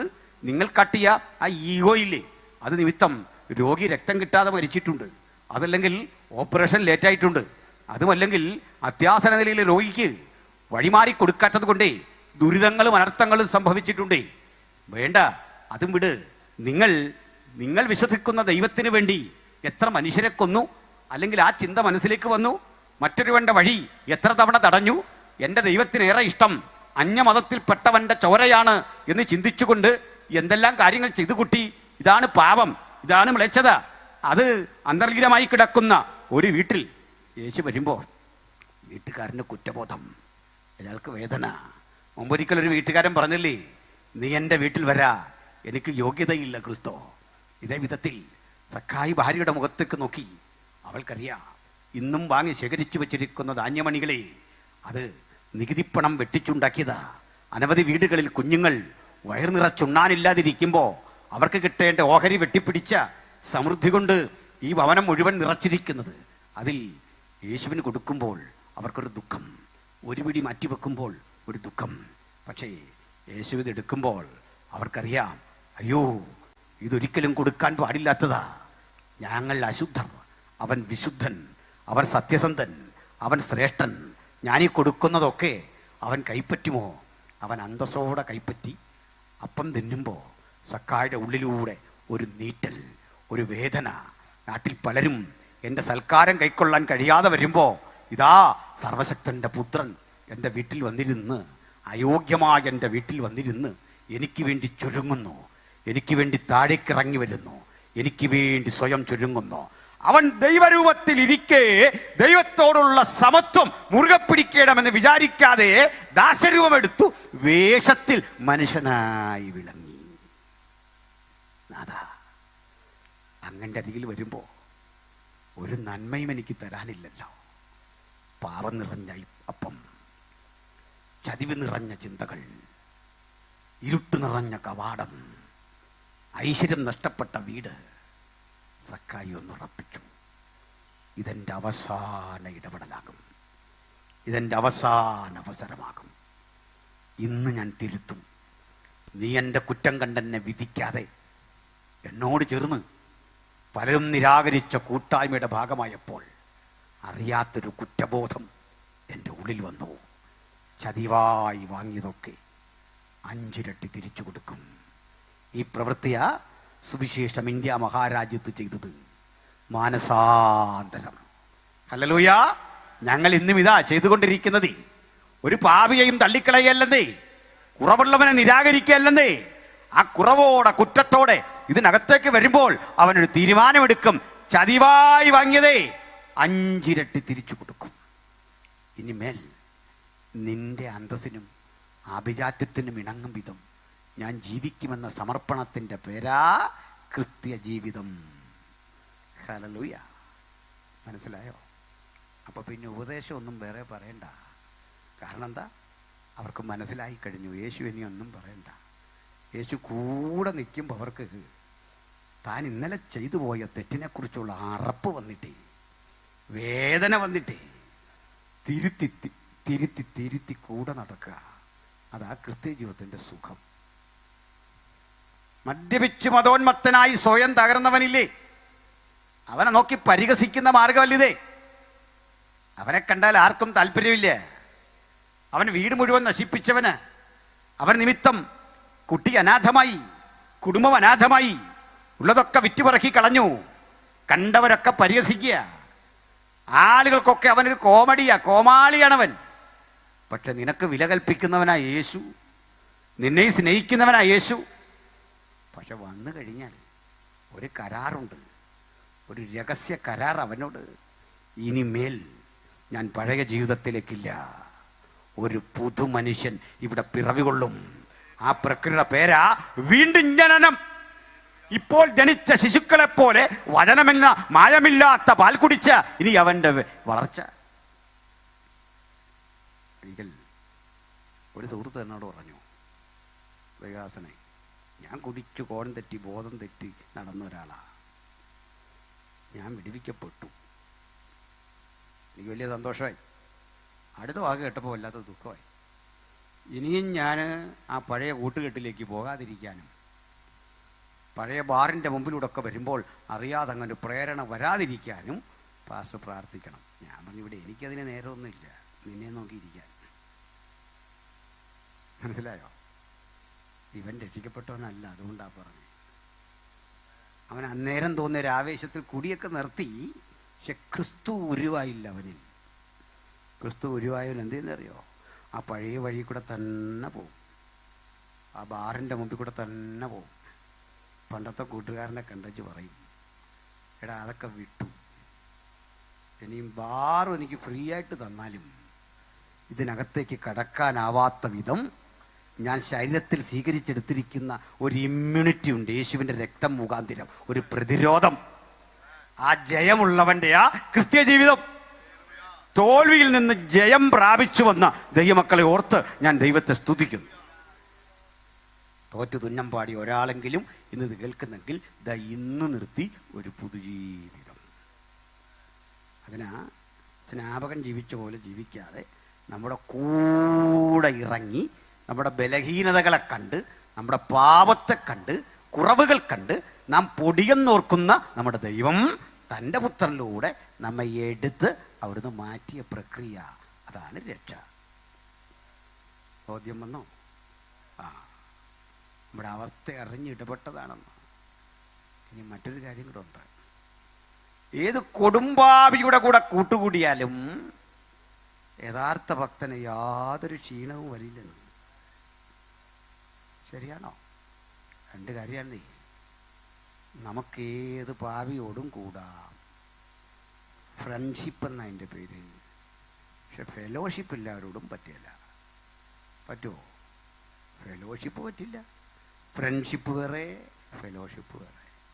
ഇനി ഫ്രണ്ട്ഷിപ്പും ഫെലോഷിപ്പും പാടില്ലാത്തവരുണ്ട്. അതാരാ? അപ്പോസ്റ്റസ്യ, വിശ്വാസത്യാഗിയോട് ഫ്രണ്ട്ഷിപ്പും ഇല്ല, ഫെലോഷിപ്പും ഇല്ല. വിഷ് ചെയ്ത് പോകാൻ പോലും കഴിയില്ല, മാറിപ്പോക്കണം നമ്മൾ. മനസ്സിലായല്ലോ? കുഞ്ഞെ, നിന്റെ കൂടെ പഠിക്കുന്ന കുട്ടി MDMA കഴിക്കുന്ന ആളാ, കൂടാതിരിക്കേണ്ട അവനോട്. നിന്റെ കൂടെയുള്ള ആൾ കഞ്ചാവ് വലിക്കുന്ന ആളാ, നീ അവനോട് കൂടാതിരിക്കരുത്. മാത്രമല്ല അവനോട് സഹതാപം കാണിക്കണം, അതിനുവേണ്ടി പ്രാർത്ഥിക്കണം. പക്ഷെ ഒരു കാര്യം, ആ കൂട്ടുകുടുംബർക്ക് ഓർക്കണം, അവൻ്റെ പാപത്തിന് ഓഹരിക്കാരനാകല്ലേ, മാറി നിൽക്കുക. മാത്രമല്ല പശ്ചാത്താപ വിവശനാക്കുകയും നിന്റെ ഉള്ളിലെ ആത്മനിറവിനെ അങ്ങോട്ട് സങ്കലനം ചെയ്യാൻ കഴിയില്ലെങ്കിൽ കൂടുകയും ചെയ്യരുത്. ഇതൊക്കെ തന്നോ? അപ്പോൾ യേശുവിനെ ഇങ്ങനെ കാട്ടി എൻ്റെ പിന്നാലെ വരുന്നവള്. യേശു വന്നു. യേശുവിൻ്റെ ഈ രീതി പരീശന്മാർക്കും ശാസ്ത്രിമാർക്കും ഇഷ്ടപ്പെട്ടില്ല. അവരൊരു കപടഭക്തിയുടെ ആചാരങ്ങളുടെ ലോകത്ത് അവരെ സംബന്ധിച്ചിടത്തോളം ഭക്തി ഒരു പ്രകടനമാണ്, നാലാളുകളുടെ മുമ്പിൽ കാട്ടുന്ന പ്രകസനമാണ്. പക്ഷെ കർത്താവിൻ്റെ ഭക്തി അങ്ങനല്ല. അത് ലോകം വിട്ടുള്ള ഒളിച്ചോട്ടമല്ല, നിങ്ങളോട് ഇഴുകിച്ചേരുന്നതാ, നമ്മളുമായി സഹവർത്തിത്വം പുലർത്തുന്നതാ. അതാ ക്രിസ്തീയ വിശുദ്ധി എന്ന് പറയുന്നത്. അത് കേവലമായ ഭാഗ്യപ്രകടനങ്ങൾ, കുളിക്കുമ്പോൾ അല്ലെങ്കിൽ സുന്ദരമായ വസ്ത്രം ധരിക്കുമ്പോൾ ഒക്കെ കിട്ടുന്ന ഒരു ചിന്തയല്ലെന്നേ. ആന്തരികമായ തേജസ്കരണത്തിൻ്റെ, ശുദ്ധീകരണത്തിൻ്റെ അനുഭവമാണ്. അത് ലഭിക്കണമെങ്കിൽ യേശുവിൻ്റെ രക്തം നമുക്ക് ഔഷധദായകമായ ഒരനുഭവം പോലെ ആയിത്തീരണം. ആന്തരികമായ ആ ശുദ്ധീകരണത്തിലൂടെയാ ഒരുവന് ക്രിസ്ത്യാനിത്വത്തിൻ്റെ ആത്യന്തിക സത്തയെ ഉൾക്കൊള്ളാൻ സാധിക്കുന്നത്. അങ്ങനെയാണ് ആളുകൾ നമ്മോടൊപ്പം ചേർന്ന് ഈ സന്തോഷവും സമാധാനവും ഒക്കെ അനുഭവിക്കുന്നത്. ഇത് കണ്ടിട്ടാണ് ചിലർ പറയുന്നത് ഇത് മതപരിവർത്തനമാണ്. അധ്യക്ഷ പ്രസംഗത്തിൽ അദ്ദേഹം നീട്ടിയില്ലെങ്കിലും ഒന്ന് രണ്ട് കാര്യം അത് ചേർത്ത് പറഞ്ഞു. അറിയണ്ടേ, കുമ്പനാട് നടക്കുന്ന ഇന്ത്യ പെന്തക്കോസ്തു ദൈവസഭയുടെ കൺവെൻഷന് 100 വയസ്സ് കഴിഞ്ഞു. AGയുടെ കൺവെൻഷനും 100 വയസ്സ് കഴിഞ്ഞു. ചർച്ചക്കൂടിനും 100 വയസ്സ്. ഏതാണ്ട് ഇതെല്ലാം ഒരേ കാലത്ത് ആരംഭിക്കുക. നമ്മുടെ രാജ്യത്ത് പെന്തക്കോസ്ത് സഭകളുടെ കൺവെൻഷന് 100 വർഷത്തെ പഴക്കമുണ്ട്, ഏറ്റവും കുറഞ്ഞ. അത്ര ഉള്ളൊന്നും കുട്ടിക്കും, അത് മതി, 1 നൂറ്റാണ്ട്. ഞാൻ ചോദിക്കാറുണ്ട്, 1 നൂറ്റാണ്ടിന് മുമ്പ് നമ്മുടെ പൂർവികർ കൂടുന്ന കൺവെൻഷൻ വളരെ പരിതാപകരമായിരുന്നു.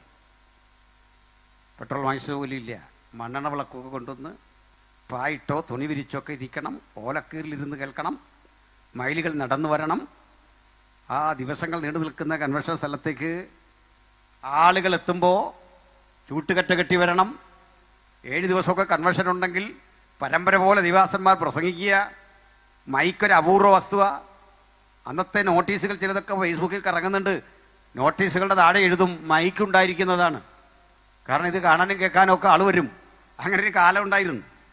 അന്ന് യോഗത്തിന് ഇത്രയും ആളൊന്നും കൂടൂല, വളരെ ചുരുക്കമാണ്. ജനറൽ കൺവെൻഷൻ വെച്ചാൽ തന്നെ എല്ലായിടത്തുനിന്നും ഓടിക്കെത്തിയാൽ 1000-1500 പേരൊക്കെ ഉള്ളൂ. മാക്സിമം ഞായറാഴ്ചയ്ക്ക് അത്രേ ഉള്ളൂ. പക്ഷേ എങ്ങനെ അവർ ചെല്ലുന്നറിയണ്ടേ? യോഗസ്ഥലത്തേക്ക് ഭക്ഷണ പദാർത്ഥങ്ങൾ അരിയൊക്കെ എടുത്ത് ഭക്ഷണത്തിന് വേണ്ട സംഗതി കാപ്പിപ്പൊടിയും പഞ്ചസാരയൊക്കെ എടുത്ത് അവിടെ ചെല്ലുക. എവിടെങ്കിലും ഇട്ട് ഇതൊക്കെ തിളപ്പിച്ച് ഭക്ഷിക്കുക, പാകപ്പെടുത്തി ഭക്ഷിക്കുക, ഒരുമിച്ച് കഴിയുക. ഇങ്ങനൊരു കാലം നമ്മളെ കണ്ടിട്ട് ലോകം ചിന്തിച്ചു, ഇതൊന്നും അധിക നാൾ നിൽക്കില്ല, ഒരുതരം ആവേശമാണെന്ന്. പക്ഷേ അങ്ങനെ ചിന്തിച്ചവരുടെ നടുവിൽ ഒരു നൂറ്റാണ്ട് അന്തസ്സിനും ആഭിജാത്യത്തിനും ഉടവ് തട്ടാത്ത അഭിമാനകരമായ ഒരു നൂറ്റാണ്ട് കഴിഞ്ഞപ്പോഴേ പുനലൂർ ഇടപോരാന്ന് വന്നു. ആളുകൾക്ക് കൂടാനേ സൗകര്യം പോരാന്ന് വന്നു. 1-2 പേരെയല്ല, ലക്ഷക്കണക്കിന് ആളുകളെ ഈ മഹാരാജ്യത്ത് ആ യേശുവിൻ്റെ അനുഗാമികളായി വാർത്തെടുക്കാൻ ഈ പ്രസ്ഥാനത്തിന് സാധിച്ചെങ്കിൽ അതിൻ്റെ പിന്നിൽ ശക്തിമത്തായ ചില കാര്യങ്ങളുണ്ടേ, ഒരു വസ്തുതയുണ്ടേ. ഞാനത് 1-2 കാരണങ്ങളെന്ന് പറയാം. സൗത്ത് ഇന്ത്യ അസംബ്ലീസ് കോഡിന് ഒരു കാലഘട്ടത്തിൽ നെടുനായകത്വം വഹിച്ച അനുകൃതനായ കർത്തദാസൻ്റെ പേര് റവറൻഡ് അബ്ദുൽ കരീം എന്നാണ്. ബഹുമാനപ്പെട്ട യാഗദത്തുമണി അവരോട് ചോദിക്കുക, പാസ്റ്റർ കർത്തദാസനോട് ചോദിക്കുക. അദ്ദേഹം ഒരു ഇസ്ലാമിക വിഭാഗത്തിൽ നിന്ന് യേശുവിനെ സ്വീകരിച്ച വളരെ ഹമ്പിളായ ഒരു ദൈവത്തിൻ്റെ ദാസനാണ്.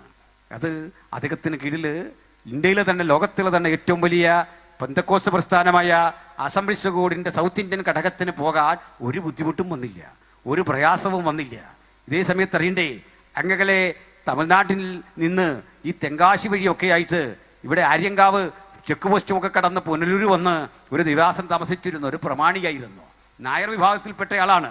അദ്ദേഹത്തിൻ്റെ പേര് അയ്യാപിള്ള എന്നായിരുന്നു. അദ്ദേഹത്തിന് ഇവിടെ ഉണ്ടായിരുന്ന കോടികൾ വിലമതിക്കുന്ന ഭൂസമ്പത്തുള്ളൊരു പ്രമാണിയായിരുന്നു. അദ്ദേഹം അത് വിറ്റിട്ട് സുവിശേഷ വിലയ്ക്ക് വേണ്ടി കൊടുത്തു. അദ്ദേഹം കൊടുത്ത പണം കൊണ്ടാണ്, അതിൻ്റെ ഒരു ഓഹരി കൊണ്ടാണ് ഇന്ത്യ പെന്തക്കോസ്ത് ദൈവസഭയ്ക്ക് കുമ്പനാട് ഗ്രൗണ്ട് വാങ്ങിയത്. ആളിൻ്റെ പേര് അയ്യാപിള്ള എന്നായിരുന്നു. അയ്യാപിള്ളയുടെ മുഴുവൻ പേര് ക്രിസ്തീയ വിശ്വാസം സ്വീകരിച്ചപ്പോൾ ജോൺ അയ്യാപിള്ള എന്നായി. നമ്മളൊക്കെ അദ്ദേഹത്തിൻ്റെ മകനായ കർത്തദാസനെ അറിയും. നമ്മൾ ഡോക്ടർ PJ തോമസ് എന്ന് വിളിക്കുന്ന ഷാരോൺ ഫെലോഷിപ്പ് ചർച്ചിൻ്റെ സ്ഥാപകൻ. അദ്ദേഹം അക്കാലഘട്ടത്തിലെ തിരുവിതാംകൂർ യൂണിവേഴ്സിറ്റിയിലെ ഇംഗ്ലീഷ് സാഹിത്യത്തിലെ ഡോക്ടറേറ്റ് എടുത്ത ആളായിരുന്നു. നോക്കണം, അങ്ങനെ ഒരാൾ അവിടെ നിന്ന് രൂപപ്പെട്ടു വരുമ്പോഴേ എത്ര ആളുകൾ നോക്കണം.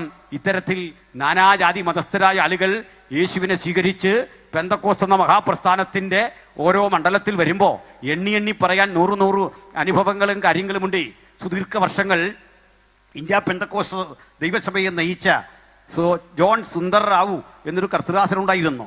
ആന്ധ്ര സ്വദേശിയായ ഒരു ദലിതനായിരുന്നു ജോൺ സുന്ദർ റാവു, IPCയുടെ നെറുനിരയിൽ. ഇനി എനിക്ക് വലിയൊരു അനുഭവവും സന്തോഷവും പറയാനുള്ളത്, ഈ നാട്ടിൽ നിന്ന്, ഈ തിരുവനന്തപുരത്തിൽ നിന്ന് നാടാർ വിഭാഗത്തിൽപ്പെട്ട യേശു അടിയാർ എന്നറിയപ്പെടുന്ന ഒരു ദൈവത്തിന് അങ്ങകല ഹൈറേഞ്ചിൽ വന്ന് യേശു ക്രിസ്തുവിനെ കുറിച്ചുള്ള സുവിശേഷം പറഞ്ഞിട്ട് അവിടെ സുവിശേഷത്തിൻ്റെ മാറ്റമില്ലാത്ത വിത്ത് വാങ്ങിയത്. എല്ലാ തരത്തിലും എല്ലാ നിലയിലുമുള്ള മനുഷ്യർ കയറുന്ന എല്ലാ തരത്തിലെയും മത്സ്യങ്ങളെ പിടിക്കുന്ന കീറിപ്പോകാത്ത സുദൃഢമായൊരു വല കൊണ്ട 100 കൊല്ലങ്ങൾ ഞങ്ങൾ ഈ രാജ്യത്തിൽ അധ്വാനിച്ചതെങ്കിൽ മറ്റൊരു കാര്യം കൂടി ബഹുമാനപ്പെട്ട ഭരണകൂടത്തോട് എനിക്ക് സന്തോഷത്തോടെ പറയാനുണ്ട്. 100 കൊല്ലം ഞങ്ങൾ ഈ രാജ്യത്ത് കൺവെൻഷൻ നടത്തി, യോഗം നടത്തി. ഒറ്റ ചോദ്യം ഭരണകൂടത്തോട് ചോദിക്കുക, 100 കൊല്ലത്തെ ഞങ്ങളുടെ യോഗസ്ഥലത്ത് നിന്ന് ഒരു പെറ്റി കേസ് രജിസ്റ്റർ ചെയ്യാൻ പോലീസിന് സാധിച്ചിട്ടുണ്ടോ? 100 കൊല്ലത്തെ ചരിത്രത്തിൽ ചിന്തിക്കടക്കാരനോട് ഏറ്റുമുട്ടിയത്, പടക്കം പൊട്ടിച്ചപ്പോൾ ആളുകൾ ഓടിയത്, ആന വിരണ്ടപ്പോൾ തമ്മിൽ ഏറ്റുമുട്ടിയത്, അതല്ല സാമൂഹ്യ വിരുദ്ധർ തമ്മിലടിച്ചത്, സ്ത്രീപീഡനം നടന്നതിൻ്റെ അങ്ങനെ നിരവധി കേസുകളും വ്യവഹാരങ്ങളും കൊണ്ട് മതമണ്ഡലം മലീമസമായപ്പോൾ ഇതൊന്നും കൂടാതെ അന്തസ്സോടെ അഭിജാത്യത്തോടെ ഞങ്ങൾ വിശ്വസിക്കുന്ന ക്രിസ്തുവിൻ്റെ ചൈതന്യം ഉള്ളത്തിൽ ഉൾക്കൊണ്ടുകൊണ്ട് നിവരെ നിൽക്കാൻ, നട്ടല് വളക്കാതെ സമൂഹത്തിന്റെ മുന്നിൽ നിൽക്കാൻ ഞങ്ങളെ പ്രാപ്തരാക്കിയ ക്രിസ്തുയേശുവിന്റെ സുവിശേഷം ഈ നാടിനോട് പ്രസംഗിക്കാനുള്ള ഞങ്ങളുടെ ആർജവം ആരുടെയും സൗജന്യമായിരിക്കുന്നില്ല. അത് ക്രിസ്തു നിമിത്തം ഞങ്ങൾക്ക് നൽകിയ അവകാശമാണെങ്കിൽ, അധികാരമാണെങ്കിൽ അത് ഉപയോഗിച്ചുകൊണ്ട് ഞങ്ങൾ അറിഞ്ഞ സുവിശേഷത്തിന്റെ ചൈതന്യം ആവർത്തിച്ചുറപ്പിക്കട്ടെ. മറ്റൊരുത്തലും രക്ഷയില്ല. നാം രക്ഷിക്കപ്പെടുവാൻ ആകാശത്തിന് കീഴിൽ മനുഷ്യരുടെ ഇടയിൽ നൽകപ്പെട്ട ഒരേ ഒരു നാമം യേശുവിൻ്റെ നാമം. അപ്പോഴാണൊരു ചങ്ങാതി പറഞ്ഞത്, നമ്മൾ പണം കൊടുത്താണ് ആളുകളെ, ഞാനതൊക്കെ വീഡിയോ സവിസ്തരം ചെയ്തിട്ടുണ്ടെന്ന്, അത് നേരമില്ല. ഞാൻ വീട്ടിൽ കിടന്നുറങ്ങിയിട്ട് നാളെത്രയെന്നറിയാമോ? ഇന്നലെ തൃശ്ശൂരായിരുന്നു. അവിടെ നിന്ന് ഓടി വരും വഴിക്കൊരു ക്യാമ്പിൽ സംബന്ധിച്ചു. അവിടെ നിന്ന് ഇവിടെ എത്തി. ഇനി തിരിച്ച് തൃശ്ശൂരിന് പോകണം. നാളെ പകലും നാളെ വൈകിട്ടും. ഇതൊക്കെയാണ് സ്ഥിതി. ഇതുകൊണ്ട് വീഡിയോ ചെയ്യാൻ പറ്റുന്നില്ല.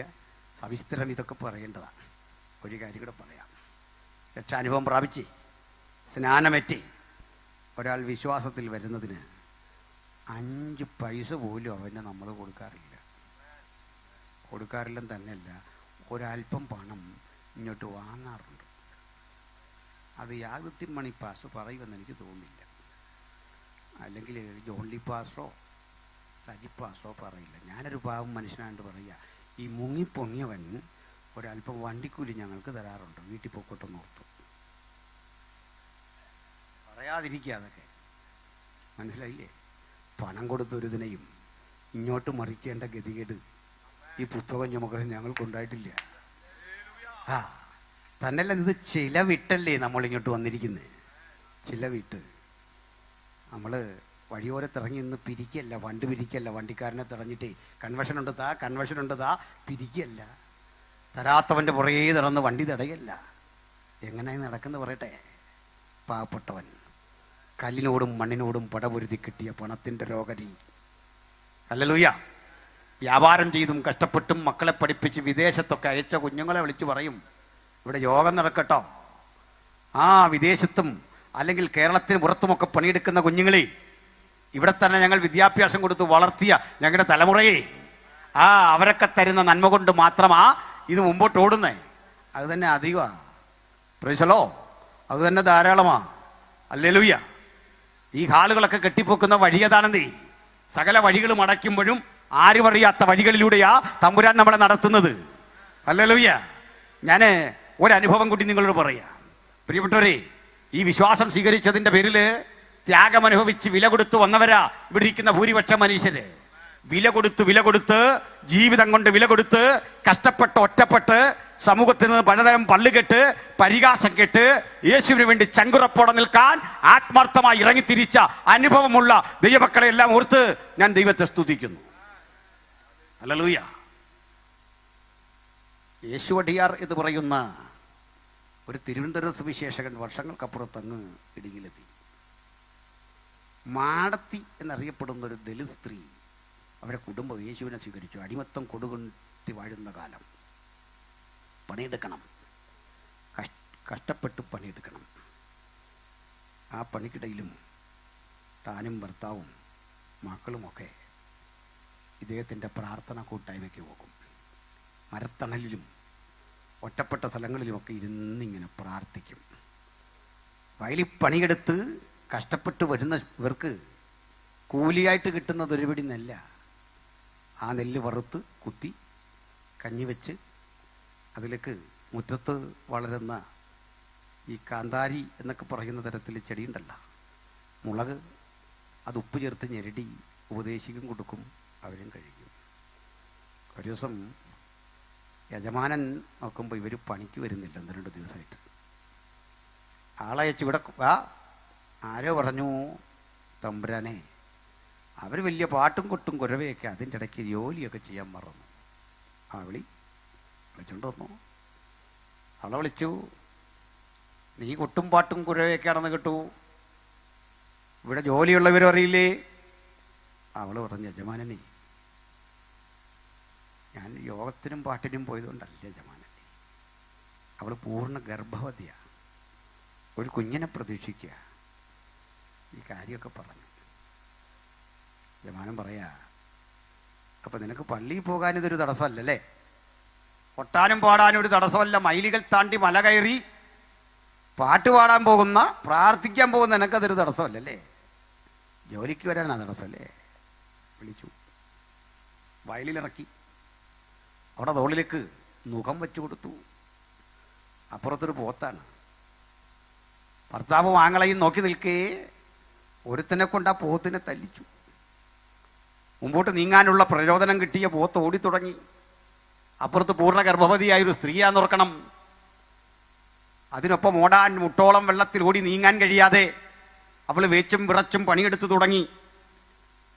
തുടങ്ങുമ്പോൾ ഇത് കണ്ട് ആങ്ങളയും ഭർത്താവും അപ്പുറത്ത് നിൽക്കുക. മിണ്ടാൻ അവകാശമില്ല. കുറേ അങ്ങോട്ട് ചെല്ലുമ്പോൾ അമ്പരപ്പിക്കുന്ന, ആരെയും ഹൃദയം അലിയിക്കുന്നൊരു കാഴ്ചയാണ് സംഭവിക്കുന്നത്. മാടത്തി എന്ന പാവം യുവതി പ്രസവിച്ചു. ആ ചെളിവെള്ളത്തിലേക്ക് ചോരക്കുഞ്ഞ് താഴെ വീണ് അവിടെ കിടന്ന് 1-2 തവണ ചാടി കൈകാലിട്ടടിച്ച് ആ ചെളിക്കുണ്ടിൽ താഴ്ന്നമർന്നു. സ്വന്തം കുഞ്ഞിന് മുലയൂട്ടാൻ പോലും കഴിയാതെ, അതിനെ തിരിഞ്ഞൊന്നെടുക്കാൻ കഴിയാതെ മാടത്തിയും ആ ചെളിക്കുണ്ടിൽ താണുപൊങ്ങി. ആ മൃതശരീരം ഒന്ന് പുറത്തെടുത്ത് അടക്കാൻ പോലും കഴിയാതെ ചെളിപുരണ്ട അനുഭവത്തിൽ അവൾ വിട്ടുപിരിഞ്ഞ് ക്രിസ്തുവിനോട് കൂടെയായി. ഇങ്ങനൊക്കെ ഞങ്ങൾ വില കൊടുത്ത് വാങ്ങിയതാ ഈ പവിത്രമായ വിശ്വാസം. വിശുദ്ധന്മാർക്കൊരിക്കലായി ഭരമേൽപ്പിച്ച ഈ അതിവിശുദ്ധ വിശ്വാസത്തിന് വേണ്ടി നെഞ്ചും നെറ്റിയും കൊടുത്ത് നിവരെ നിൽക്കാൻ കഴിയുന്ന ഒരു പുതുതലമുറയുടെ ആവിർഭാവം ഇന്ന് രാത്രി ഇവിടെ ഉണ്ടാകണം. അതിനുവേണ്ടിയാ ഈ യോഗം, അതിനുവേണ്ടിയാ പ്രാർത്ഥന, അതിനുവേണ്ടിയാ പാട്ട്. മറ്റൊന്നും അതിന് തക്കതായിട്ടില്ല. ഇങ്ങനെ ജനലക്ഷങ്ങൾ ഈ മാർഗത്തിൽ അണിനിരന്നതേ മറ്റൊന്നിൻ്റെയും പിൻബലത്തിലല്ല. ഞാൻ ഒരു കാര്യം കൂടി ഓർക്കുന്നു.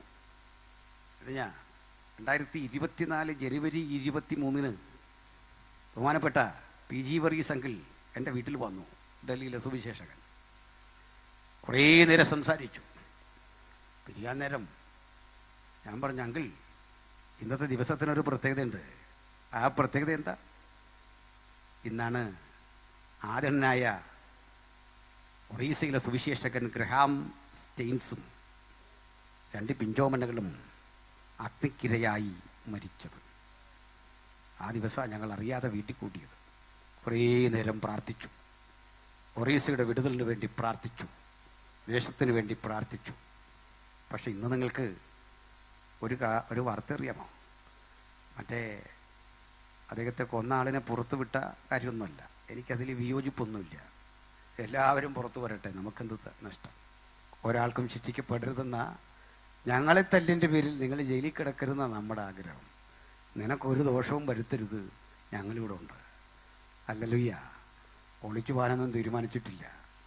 ഇവിടെ ഉണ്ട്. നമ്മൾ സുവിശേഷം പറയുന്നത് ഞങ്ങളെ ദൈവമാക്കുന്ന അത്രയും അളവിൽ ഇവിടെയുണ്ട്. മാധ്യമങ്ങളെയൊക്കെ കണ്ടു അദ്ദേഹത്തെ പുറത്തു വിട്ടത് അനീതിയായി. അതൊക്കെ ഭരണകൂടം ചെയ്യട്ടെ, വിരോധമൊന്നുമില്ല. നമുക്ക് ആരോടാ പക? ആരോടും പകയില്ല. അതാ സുവിശേഷം. ഏവരെയും ഇത് സ്നേഹിക്കുന്നു. ആ മനുഷ്യനും ദൈവം നല്ല നല്ല അനുഭവങ്ങൾ കൊടുക്കട്ടെ. ഇതാണ് ഞങ്ങളുടെ പ്രാർത്ഥന. അപ്പോഴേ മറ്റൊരു കാര്യം കൂടി പറയാം. ഗ്രഹാം സ്റ്റെയിൻസിനെയും 2 മക്കളെയും കൊന്നൊടുക്കിയ നാട്ടിലൂടെ നിങ്ങൾ ഇന്ന് ഈ ബൈബിളുമായിട്ടൊന്ന് നീങ്ങണം. എന്താ സ്ഥിതി എന്നറിയോ? പാതിരി സാബ് അയ്യേ ദൈവദാസനെ വന്നാലും അവരനുഭവം കൊണ്ട് പഠിച്ചു. 2 പിഞ്ചോമനകളുടെ നിർദോഷ രക്തം ഹാബീലിൻ രക്തത്തെക്കാൾ ഗുണകരമായി സംസാരിക്കുന്ന നസ്രായന് പിടികിട്ടി. ആ രക്തത്തിന്റെ ഉടമയ്ക്ക് ബോധ്യം വന്നു. 8ഉം 8ഉം തിരിയാത്ത പിഞ്ചോമനകളുടെ ശരീരം കീറിമുറിച്ചും തീക്കുള്ളിൽ കരിച്ചും കത്തിച്ചു ചാമ്പലാക്കിയ ആ ശവശരീരം ആ മണ്ണിലമർന്നപ്പോൾ രക്തസാക്ഷികളുടെ രക്തം, സുവിശേഷത്തിന്റെ വിത്ത്, അത് വളവൃഷ്ടമായി കിളിർക്കും. ആ വൻവൃക്ഷത്തെ തകർക്കാൻ ഒരു മഹാമാരിക്കും കഴിയില്ല. അതിശക്തമായി അഞ്ഞടിക്കുന്ന ഒരു കൊടുങ്കാറ്റിനും കഴിയാത്ത വിധത്തിൽ അചഞ്ചലമാണ് ആ നാമമെങ്കിൽ ഒരു കാര്യം നിങ്ങൾക്ക് ഇന്ന് കാണാം.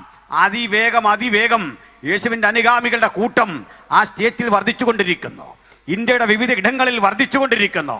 ഇന്ത്യ മഹാരാജ്യത്തിൽ ആര് ഞങ്ങൾക്കെതിരെ അക്രമം അഴിച്ചുവിട്ടാലും കേസ് കൊണ്ട് പ്രതിരോധിക്കുന്ന രീതിയൊന്നും ഞങ്ങൾക്കില്ല. സ്റ്റാൻ സ്വാമി എന്നറിയപ്പെടുന്ന ഒരു കർത്തൃദാസൻ ഉണ്ടായിരുന്നു, ഒരു കത്തോലിക്ക പുരോഹിതൻ.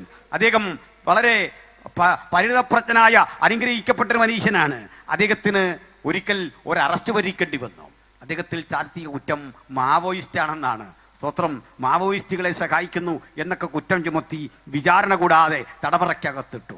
ദീർഘനാളിലെ വിചാരണയ്ക്കും ആ തടവിനും ശേഷം ആ കാലഘട്ടത്തിൽ അദ്ദേഹത്തിന് പാർക്കിൻസൺസ് രോഗം പിടിച്ചു. ശരീരം വിറക്കിയ അദ്ദേഹത്തിന് കൊണ്ടുവെക്കുന്ന ഭക്ഷണം എടുത്ത് കഴിക്കാൻ വയ്യ, ചായ കുടിക്കാൻ വയ്യ, വെള്ളം കുടിക്കാൻ വയ്യ. ഇതാണ് അവസ്ഥ. ദാഹം കൊണ്ട് വരിഞ്ഞ് അദ്ദേഹം വളരെ ബുദ്ധിമുട്ടി ഈ വെള്ളമൊക്കെ കുടിക്കും. ഒരിക്കൽ വന്ന ജയിൽ വാർഡിനോട് പറഞ്ഞു, എനിക്കൊരു അപേക്ഷയുണ്ട്, ഒരു ആഗ്രഹമുണ്ട്, വെള്ളം കുടിക്കാൻ ഒരു സ്ട്രോ കിട്ടണം. ആ സ്ട്രോ പോലും അനുവദിച്ചു കൊടുക്കാതെ തൊണ്ട വരണ്ട് പൊട്ടിപ്പൊളിഞ്ഞ ജയിലിൽ അദ്ദേഹം അന്ത്യശ്വാസം വലിച്ചു. ഇങ്ങനെ ഒന്നും രണ്ടും പേരല്ല, 1600-ൽ പരം ആളുകൾ ഇന്ന് ഇന്ത്യ മഹാരാജ്യത്തിൻ്റെ വിവിധ ജയിലുകളിൽ മതപരിവർത്തന കുറ്റം ചുമത്തി കിടക്കുമ്പോൾ ഞങ്ങൾക്കൊരു കാര്യം ഉറപ്പാ, വരാനിരിക്കുന്ന ഇന്ത്യയുടെ ഭൂപടം മാറ്റിവരയ്ക്കാൻ കഴിയുന്ന ചില അനുഭവങ്ങളാണ് ഈ രാജ്യത്ത് സംഭവിക്കുന്നതെങ്കിൽ ഹല്ലേലൂയ. ഇന്ന് കേട്ട വചനം എന്താ?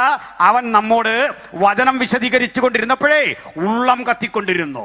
ആ വിഷയത്തിലേക്ക് വേഗത്തിൽ വന്ന് എനിക്ക് ഉപസംഹരിക്കേണ്ടതുണ്ട്. സ്തോത്രം. അപ്പോൾ യേശു കർത്താവ് എന്ന അജയ്യനായ ദൈവത്തിൻ്റെ പുത്രൻ സ്നാപകൻ വിശദീകരിച്ച ആ ചിന്തയുടെ പിൻബലത്തിൽ ഇവിടെ പ്രവർത്തിച്ചത് 1000-ൽ പരം ദിവസങ്ങളാണ്. യേശുവിൻ്റെ പബ്ലിക് മിനിസ്ട്രി 3.5 കൊല്ലത്തെ ദിവസങ്ങളായിട്ട് എണ്ണി മാറ്റിയാൽ, ചില മാറ്റിവെക്കേണ്ട ദിവസങ്ങളൊക്കെ മാറ്റിവെച്ചാൽ ഏതാണ്ട് 1050ഓളം ദിവസങ്ങൾ യേശു ഇഹലോകത്തിൽ പ്രസംഗിച്ചു. അത്രേ ഉള്ളൂ, 3.5 കൊല്ലം. ഈ 3.5 കൊല്ലത്തെ പ്രസംഗത്തിൻ്റെ ആകത്തുകയിൽ നമുക്ക് യേശുവിനെ പഠിക്കേണ്ടതുണ്ട്. ഇനി മറുവശത്ത് ഒന്നുകൂടി നമുക്ക് യേശുവിൻ്റെ ബാല്യം മുതൽ ചില കാഴ്ചകൾ കാണാം. യേശു എന്ന മനുഷ്യൻ്റെ ശൈശവാവസ്ഥ നിങ്ങളൊന്ന് നോക്കണേ. ശൈശവാവസ്ഥയിൽ യേശുവിനെ കാണാൻ വേണ്ടി വരുന്ന ആട്ടിടയന്മാരുണ്ട്. അവനെ കണ്ട് വന്ദിക്കാൻ വരുന്ന മനുഷ്യർ. ശൈശവാവസ്ഥയിൽ യേശുവിനെ കാണാൻ വരുന്ന വിദ്വൽ ജനങ്ങളുണ്ട്, വിദ്വാൻമാർ. അവർ തീരെ ശിശുക്കളായിരിക്കുമ്പോഴല്ല കേട്ടോ. യേശു ഇരിക്കാൻ പ്രായമായ ശേഷമാണ് അവർ വന്ന് കാണുന്നല്ല. അന്ന് രാത്രി വന്നില്ല. വചനം അങ്ങനെയാണ്. എന്താണ് കാരണം? അങ്ങനെ പറയാൻ കാരണം, അവർ ശിശു ഇരിക്കുന്ന ഇടത്ത് വന്ന് അവനെ കണ്ടു. മനസ്സിലായില്ലേ? ഇരിക്കുന്ന ഇടത്ത്.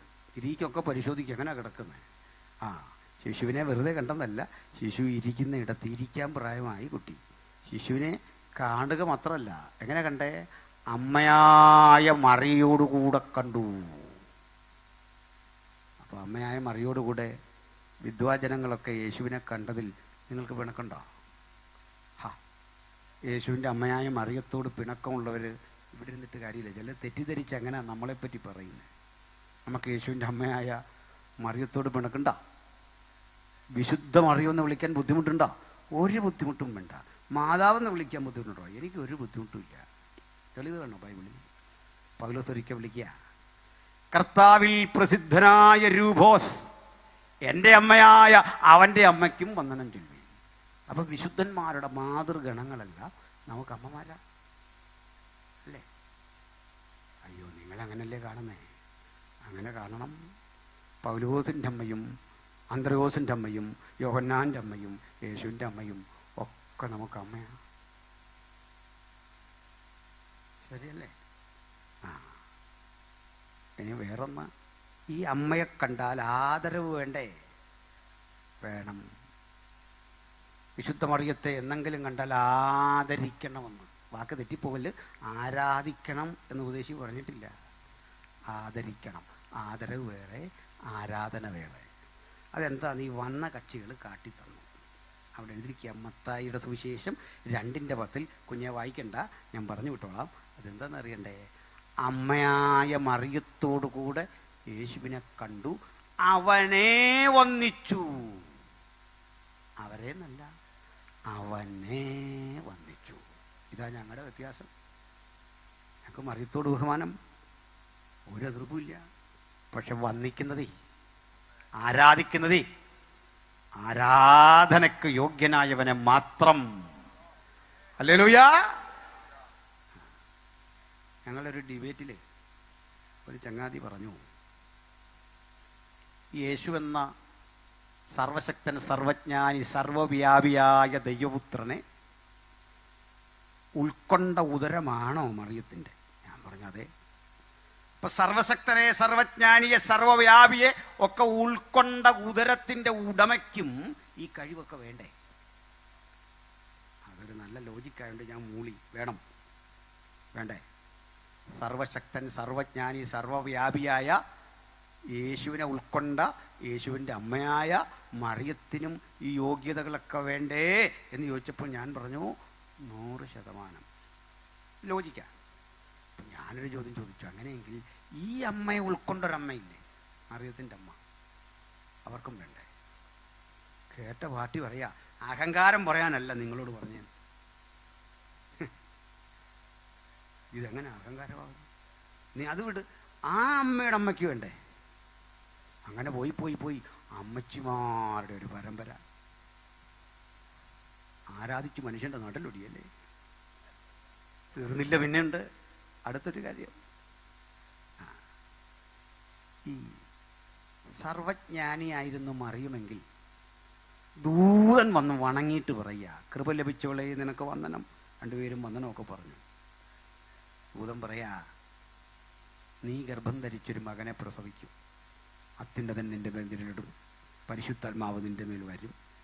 ഇത്രയും പറയുമ്പോൾ ഈ സർവജ്ഞാനി, സർവശക്ത ദൈവത്തിൻ്റെ മാതാവെന്നൊക്കെ വിളിക്കുന്ന ആളാണെങ്കിൽ പറഞ്ഞാൽ മതിയായിരുന്നു ദൂതൻ്റെ അടുത്ത്, എടാ കുഞ്ഞെ എന്നോട് ഇത് വല്ലതും പറയണോ?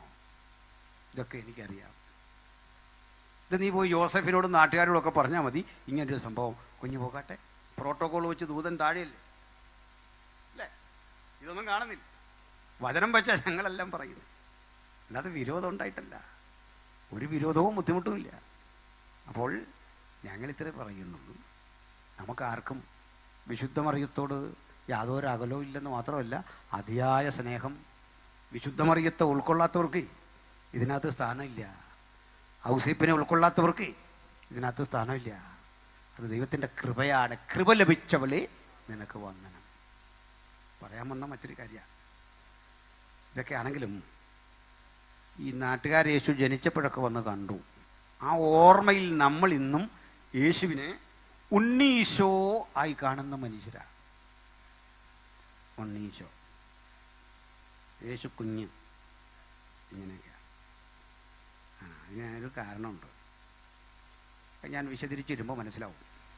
നമ്മുടെ യേശുവിൻ്റെ ശുദ്ധീകരണം ആവശ്യമില്ലാത്തവനാ. പക്ഷെ നാട്ടുനടപ്പനുസരിച്ച് അവരൊരു ആചാരം പോലെ ആലയത്തിലേക്ക് വരുമ്പോൾ അവിടെ രണ്ടുപേര്, ഒന്ന് അന്നാന്ന് പറഞ്ഞൊരു പാവപ്പെട്ട ദൈവദാസി, ഒരു പ്രവാചകൻ, മറ്റൊരാൾ ജരാനര ബാധിച്ച തേജോരൂപിയായ ഒരു ദൈവദാസൻ, പേര് ശിമയോൻ.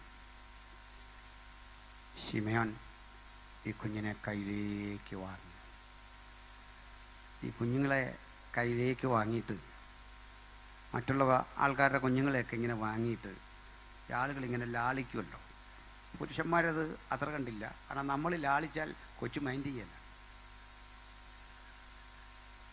ശരിയല്ലേ? നമ്മളൊന്ന് ലാളിച്ച് നോക്കിയേ. അതുകൊണ്ടാണ് നമ്മളെ അംഗൻവാടി പഠിപ്പിക്കാൻ എടുക്കാത്ത. പിടികിട്ടിയോ? നമ്മൾ ലാളിച്ചാൽ ഏൽക്കുകയല്ല, അതുകൊണ്ടാണ്. പക്ഷെ ഈ ലാളിക്കുന്ന സ്ത്രീകൾ ചെയ്യുന്നൊരു പണി ഞാൻ കണ്ടിട്ടുണ്ട്.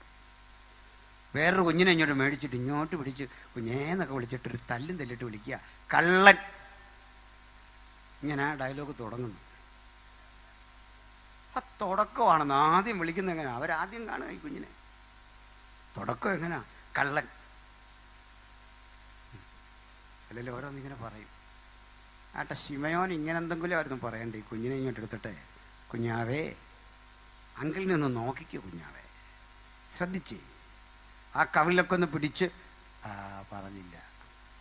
ജരാനര ബാധിച്ച വയോവൃദ്ധൻ ഈ കുഞ്ഞിനെ ഇങ്ങനെ അങ്ങോട്ട് പിടിച്ചിട്ട് ആ മുഖത്തേക്ക് നോക്കിയൊരു കാഴ്ച കണ്ടു.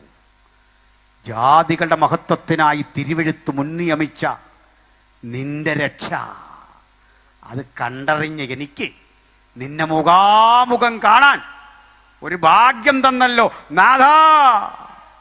ഈ വിളി വിളിക്കാൻ കേൾപ്പുള്ളവന്റെ മാർഗമാ സുവിശേഷത്തിന്റെ മാർഗം. ഹല്ലേലൂയ. ഈ ജ്ഞാനി വിളിക്കുക, എൻ്റെ ദൈവമേ നാഥാ. ശിമയോൻ നാഥാ എന്ന് വിളിച്ച ക്രിസ്തു എങ്ങനെയാണോ ഉണ്ണീശോ ആകുന്നേ? കഷ്ടം. ഏത് വകുപ്പിലാ? ഇയാൾ വളർത്തിയ പോലെയാ. ഇതൊക്കെ വിട്. ഈ പേകൂത്തൊക്കെ കളയി. ഉണ്ണീശോ അല്ലത്, നാഥൻ.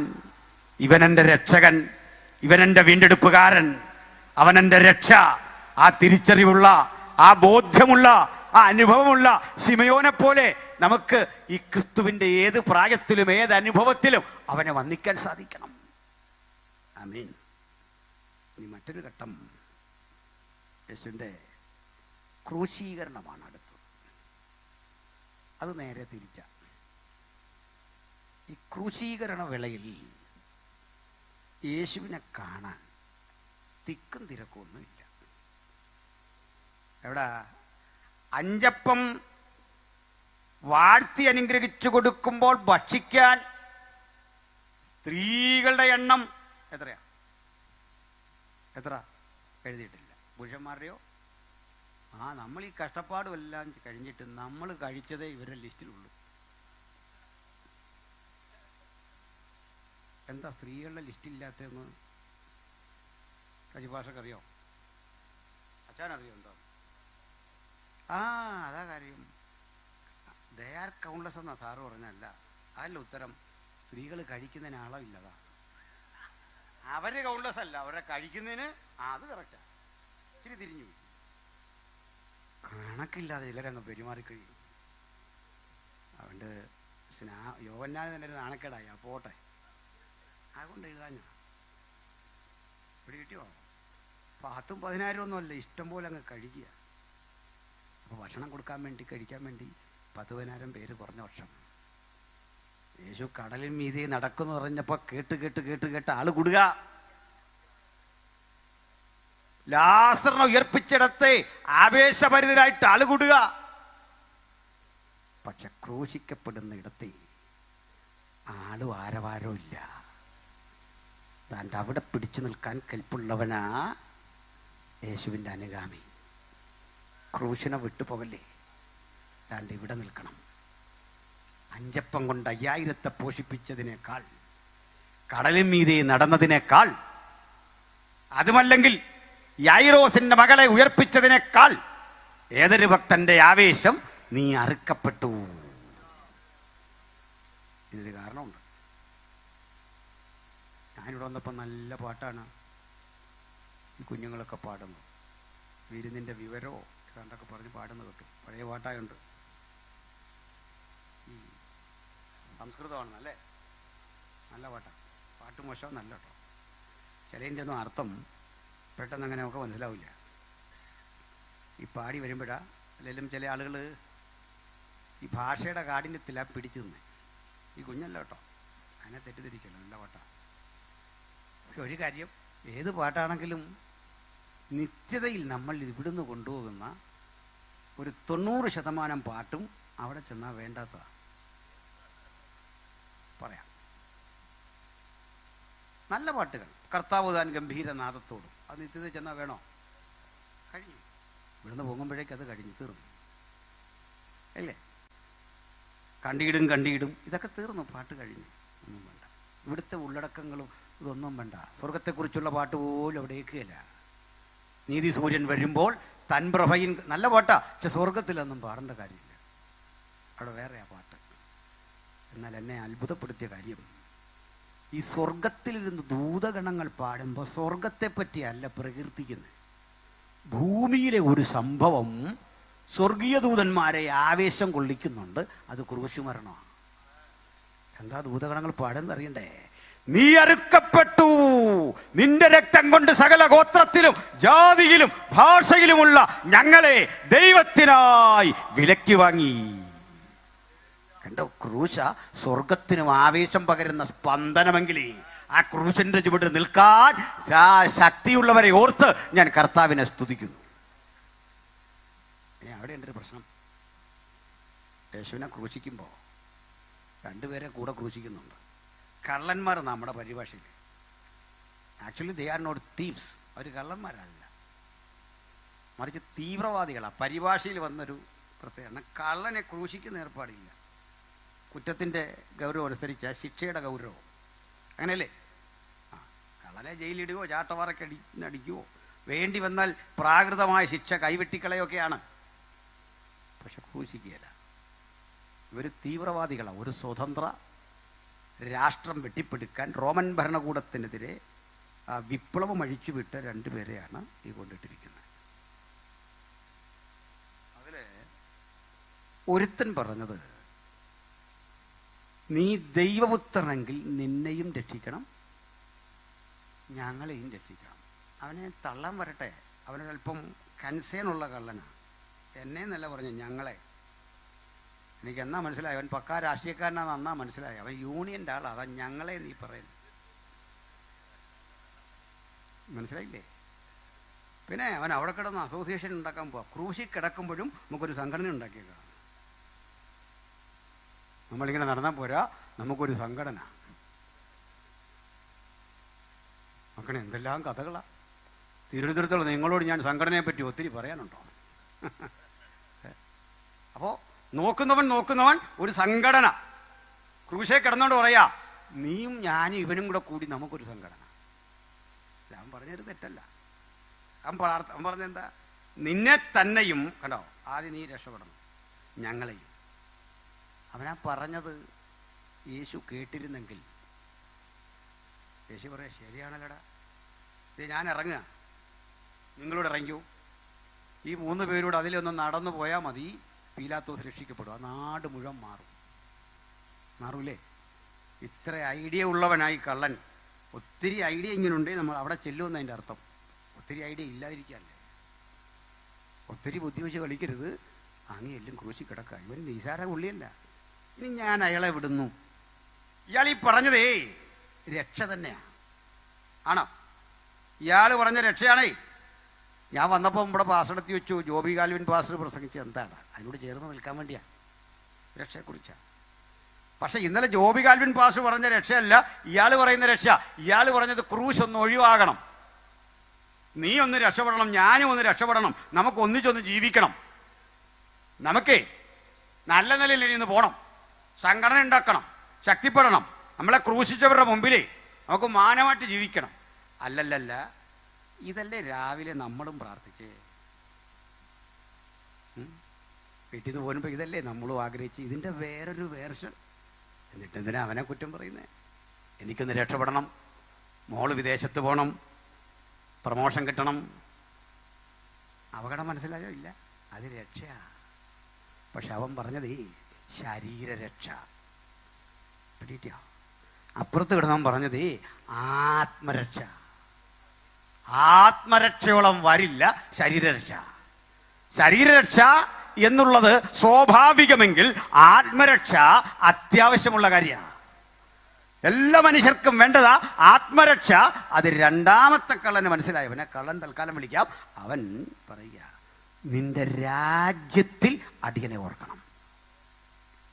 ഇന്ന് സുവിശേഷ പ്രസംഗത്തിൽ ഈ രണ്ടാമത്തെ കാര്യം പോയിട്ട് ആദ്യത്തെ കാര്യം മാത്രം പറയുക. അത് ആളുകൾക്ക് സന്തോഷം, അത് ആൾക്ക് വലിയ ഇഷ്ടമാണ്. കാരണം മക്കളെ വിവാഹം കഴിപ്പിച്ചയക്കാൻ പോകുന്ന കാര്യമേ, വിദേശത്ത് പറക്കാൻ പോകുന്ന കാര്യമേ, ടൗണിന് നടുവിൽ വസ്തു വാങ്ങാൻ പോകുന്ന കാര്യമേ, അനിവാര്യതയുടെ നടുവിൽ ഇതൊക്കെ ശരിയാണെങ്കിലും സുവിശേഷത്തിൻ്റെ ഉൾക്കാമ്പ് അതിലല്ല.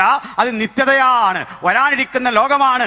ഇതാ മനുഷ്യരുടെ കൂടെ ദൈവത്തിൻ്റെ കൂടാരം, ദൈവം താൻ അവരുടെ ദൈവമായിരുന്നു കൊണ്ട് അവരുടെ കണ്ണിൽ നിന്ന് കണ്ണുനീർ തുടച്ചു കളയുന്ന നിത്യതയെക്കുറിച്ചുള്ള ചിന്തയാ സുവിശേഷം. അത് പറയാത്തതൊന്നും സുവിശേഷമല്ല.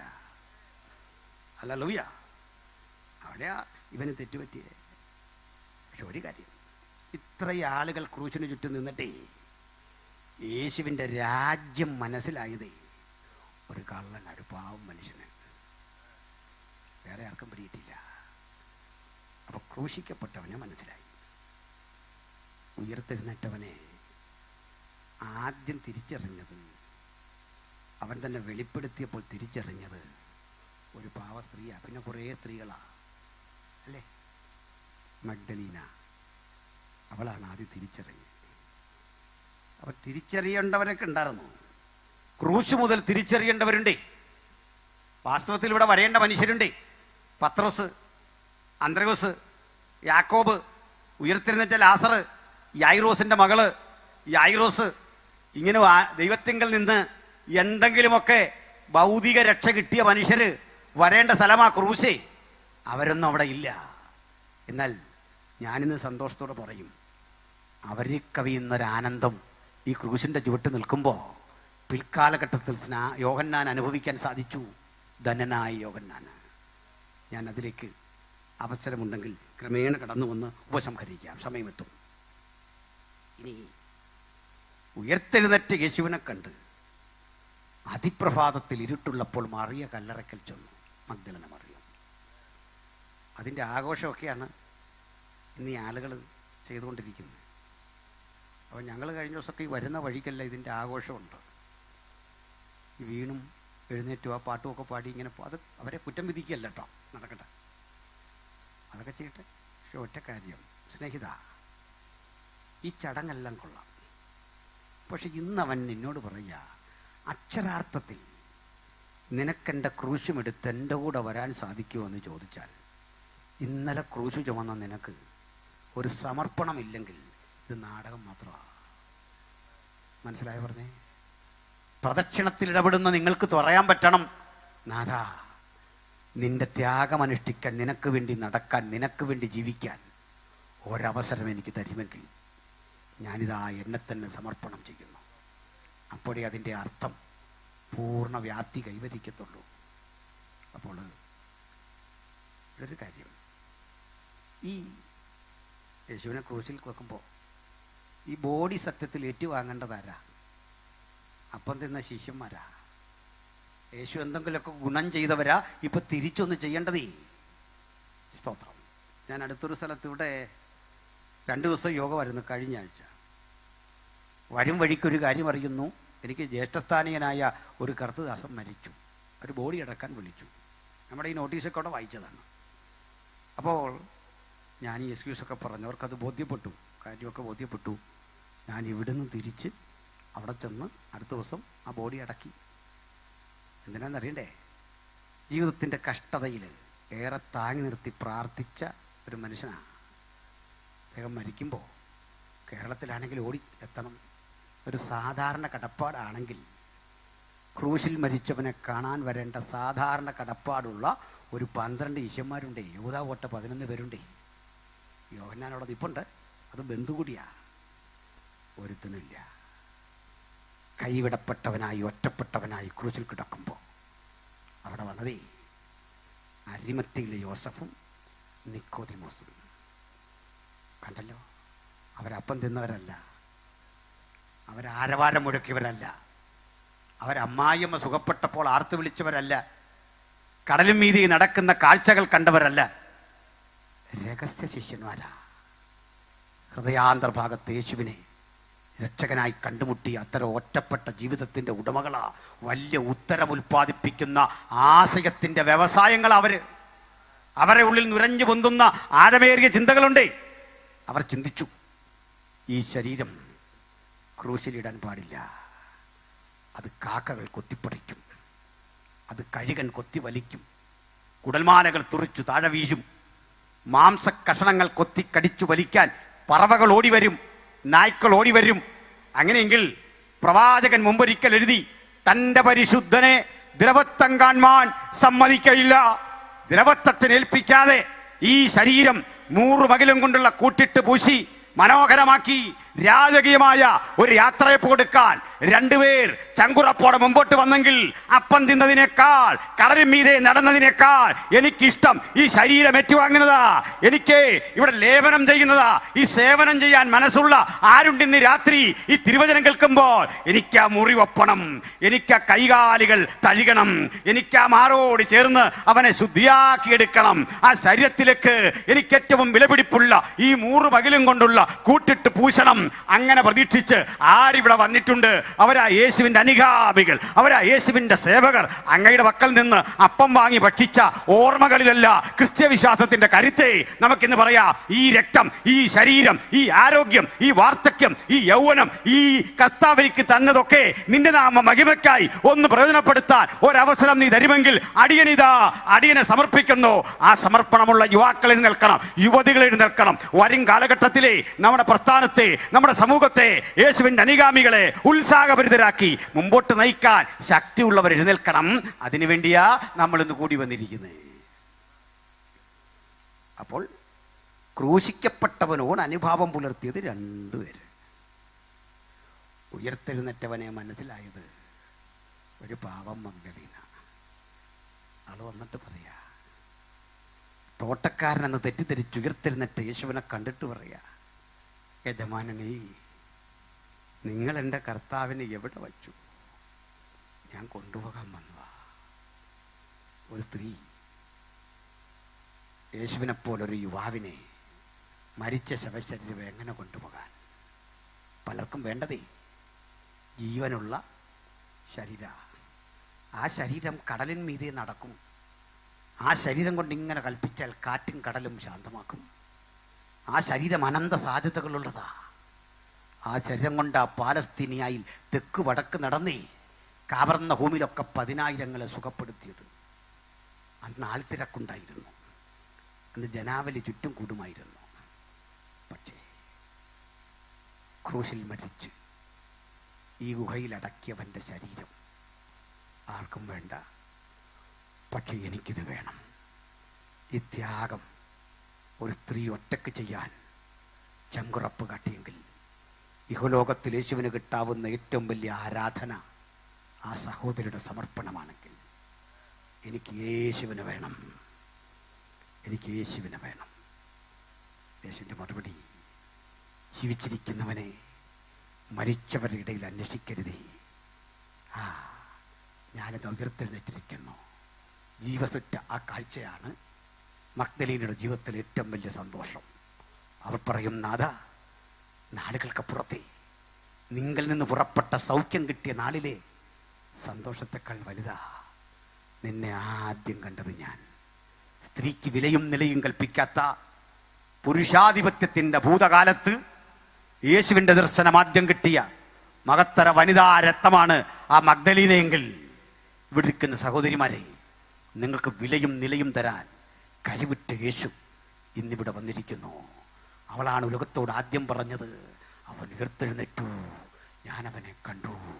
ആ ശബ്ദം കേട്ട എളിയവനായ അനിൽക്കുരുത്തോട്ടം ഇന്ന് രാത്രി പ്രസംഗിക്കുന്നത് ഞാൻ നേരിട്ട് കണ്ടതല്ല. ഒരു സഹോദരിയുടെ സാക്ഷ്യം തലമുറകളിലൂടെ കറങ്ങി കറങ്ങി കറങ്ങി തിരിഞ്ഞിവിടെ വരുമ്പോൾ അതിൽ ജീവനുണ്ട്, ഉന്മേഷദായകമാണ് എന്ന് ഞാൻ മനസ്സിലാക്കി. സ്തോത്രം. അങ്ങനെ ഇരിക്കെ ഈ വാർത്ത നാടകം പരന്നപ്പോൾ ഇതാ രണ്ടാളുകൾ എമ്മൗസിലേക്ക് പോകുകയാണ്. എമ്മൗസിലേക്ക് പോകുന്ന യെരുശലേമിൽ നിന്ന് 7 നാഴിക ദൂരമുള്ള ഈ സ്ഥലത്ത് നിന്ന് ഇങ്ങനെ യാത്ര ചെയ്യുക. 2 ശിഷ്യന്മാരെന്ന് അവിടെ എഴുതിയിരിക്കുക. ചില പഠനങ്ങൾ പറയുക, ഇത് ക്ലയപ്പാവ് എന്ന് പറയുന്നൊരു പുരുഷനും തൻ്റെ ഭാര്യയുമായിരുന്നു എന്നാണ്. കാരണം ഒരേ വീട്ടിലേക്ക് അവർ ചെല്ലുന്നു. ഇനി അല്ല, വേറെ 2 പേരാണെങ്കിലും അതിലെനിക്ക് വിരോധമൊന്നുമില്ല. അപ്പം ഞാൻ വിരോധിച്ചാൽ അത് മാറിപ്പോകത്തില്ലല്ലോ. അതുകൊണ്ട് അവരാരെങ്കിലും ആകട്ടെ, 2 ആളും പോവുക. ഇവരുടെ സംഭാഷണം യേശു ഉയർത്തെഴുന്നേറ്റു എന്നതിനെ ചുറ്റിപ്പറ്റിയുള്ള സംശയങ്ങളിലാണ്. അപ്പോൾ യേശു താനാണെന്ന് വ്യക്തമാക്കാതെ അവർക്കൊപ്പം നടന്നു. ചിലപ്പോഴൊക്കെ താനാണെന്ന് വ്യക്തമാക്കാതെ നമുക്കൊപ്പം അവനും വരുന്നുണ്ട്. ഈ അപകടം ഒരളവിൽ സൂക്ഷിച്ചില്ലെങ്കിൽ പ്രശ്നമാണ്. നമ്മിലൊന്നും ആ ക്രിസ്തു ചെയ്തിനെ നിറകട്ടെ. കൂടെ വരുന്ന യേശു സംഭാഷണത്തിനിടയ്ക്ക് ചോദിച്ചു, കൂട്ടുകാരാ, നിങ്ങൾ എന്താ പറയുന്നേ? അപ്പം ക്ലയപ്പാവ് പറയാ, കൊള്ളാം, യെരുശലേമിൽ വന്ന് വർക്കുന്ന പ്രവാസി ജൂതന്മാരിൽ നീ ഒരുത്തൻ മാത്രം ഈ വിശേഷം അറിയാതിരിക്കുന്നോ? നസ്രായനായ യേശുവെന്ന യോസേഫിൻ കുലത്തിൽ, ദാവീദിൻ കുലത്തിൽ ജനിച്ചു വളർന്ന ഒരുവനുണ്ടായിരുന്നു. ഞങ്ങളോ, ഇസ്രായേലരായ ഞങ്ങളെ അവൻ രക്ഷിക്കാനിരിക്കുന്നുവെന്ന് പ്രതീക്ഷ വച്ചു. പക്ഷേ അവനിതാ ദാരുണമായി പീലാത്തോസിനാൽ വിധിക്കപ്പെട്ടിരിക്കുന്നു, സ്വന്തം ജനത്താൽ തള്ളിക്കളയപ്പെട്ടിരിക്കുന്നു, സ്വന്തം ശിഷ്യനാൽ 30 വെള്ളിക്കാശിന് ഒറ്റിക്കൊടുക്കപ്പെട്ടിരിക്കുന്നു.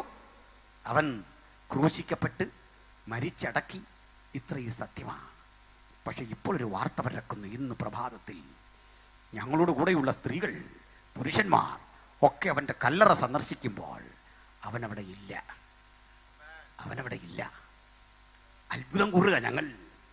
പീലാത്തോസാക്കിയ കാവൽക്കൂട്ടത്തെ, ഇമ്പീരിയൽ മുദ്രയെ, അടച്ചുവച്ച കല്ലിനെ ഒക്കെ ധരണം ചെയ്തുകൊണ്ട് ആ ശരീരം അപ്രത്യക്ഷമായിരിക്കുന്നു. ഇത് ചിലർ പറയുക അവൻ ഉയർത്തെഴുന്നേറ്റു, ചിലർ പറയുക മറ്റെന്തോ സംഭവിച്ചു. ഈ സംഭാഷണം കൊണ്ട് മുറുകിയപ്പോൾ യേശുവിൻ്റെ വിളി അല്പം കട്ടികുടി. യേശു വിളിക്കുക, ബുദ്ധിഹീനരേ. നമ്മളെ ഇത്തരം വിളിക്കേണ്ട, അതിനു മുമ്പ് അസംബ്ലീസോട് വിട്ടു. മനസ്സിലായില്ലേ? പക്ഷെ വിളിക്കുന്ന യേശു ആണെങ്കിൽ അത് കേൾക്കാൻ മടിക്കണ്ട, അതിനകത്തുകൊണ്ടൊരു സാന്ത്വനം.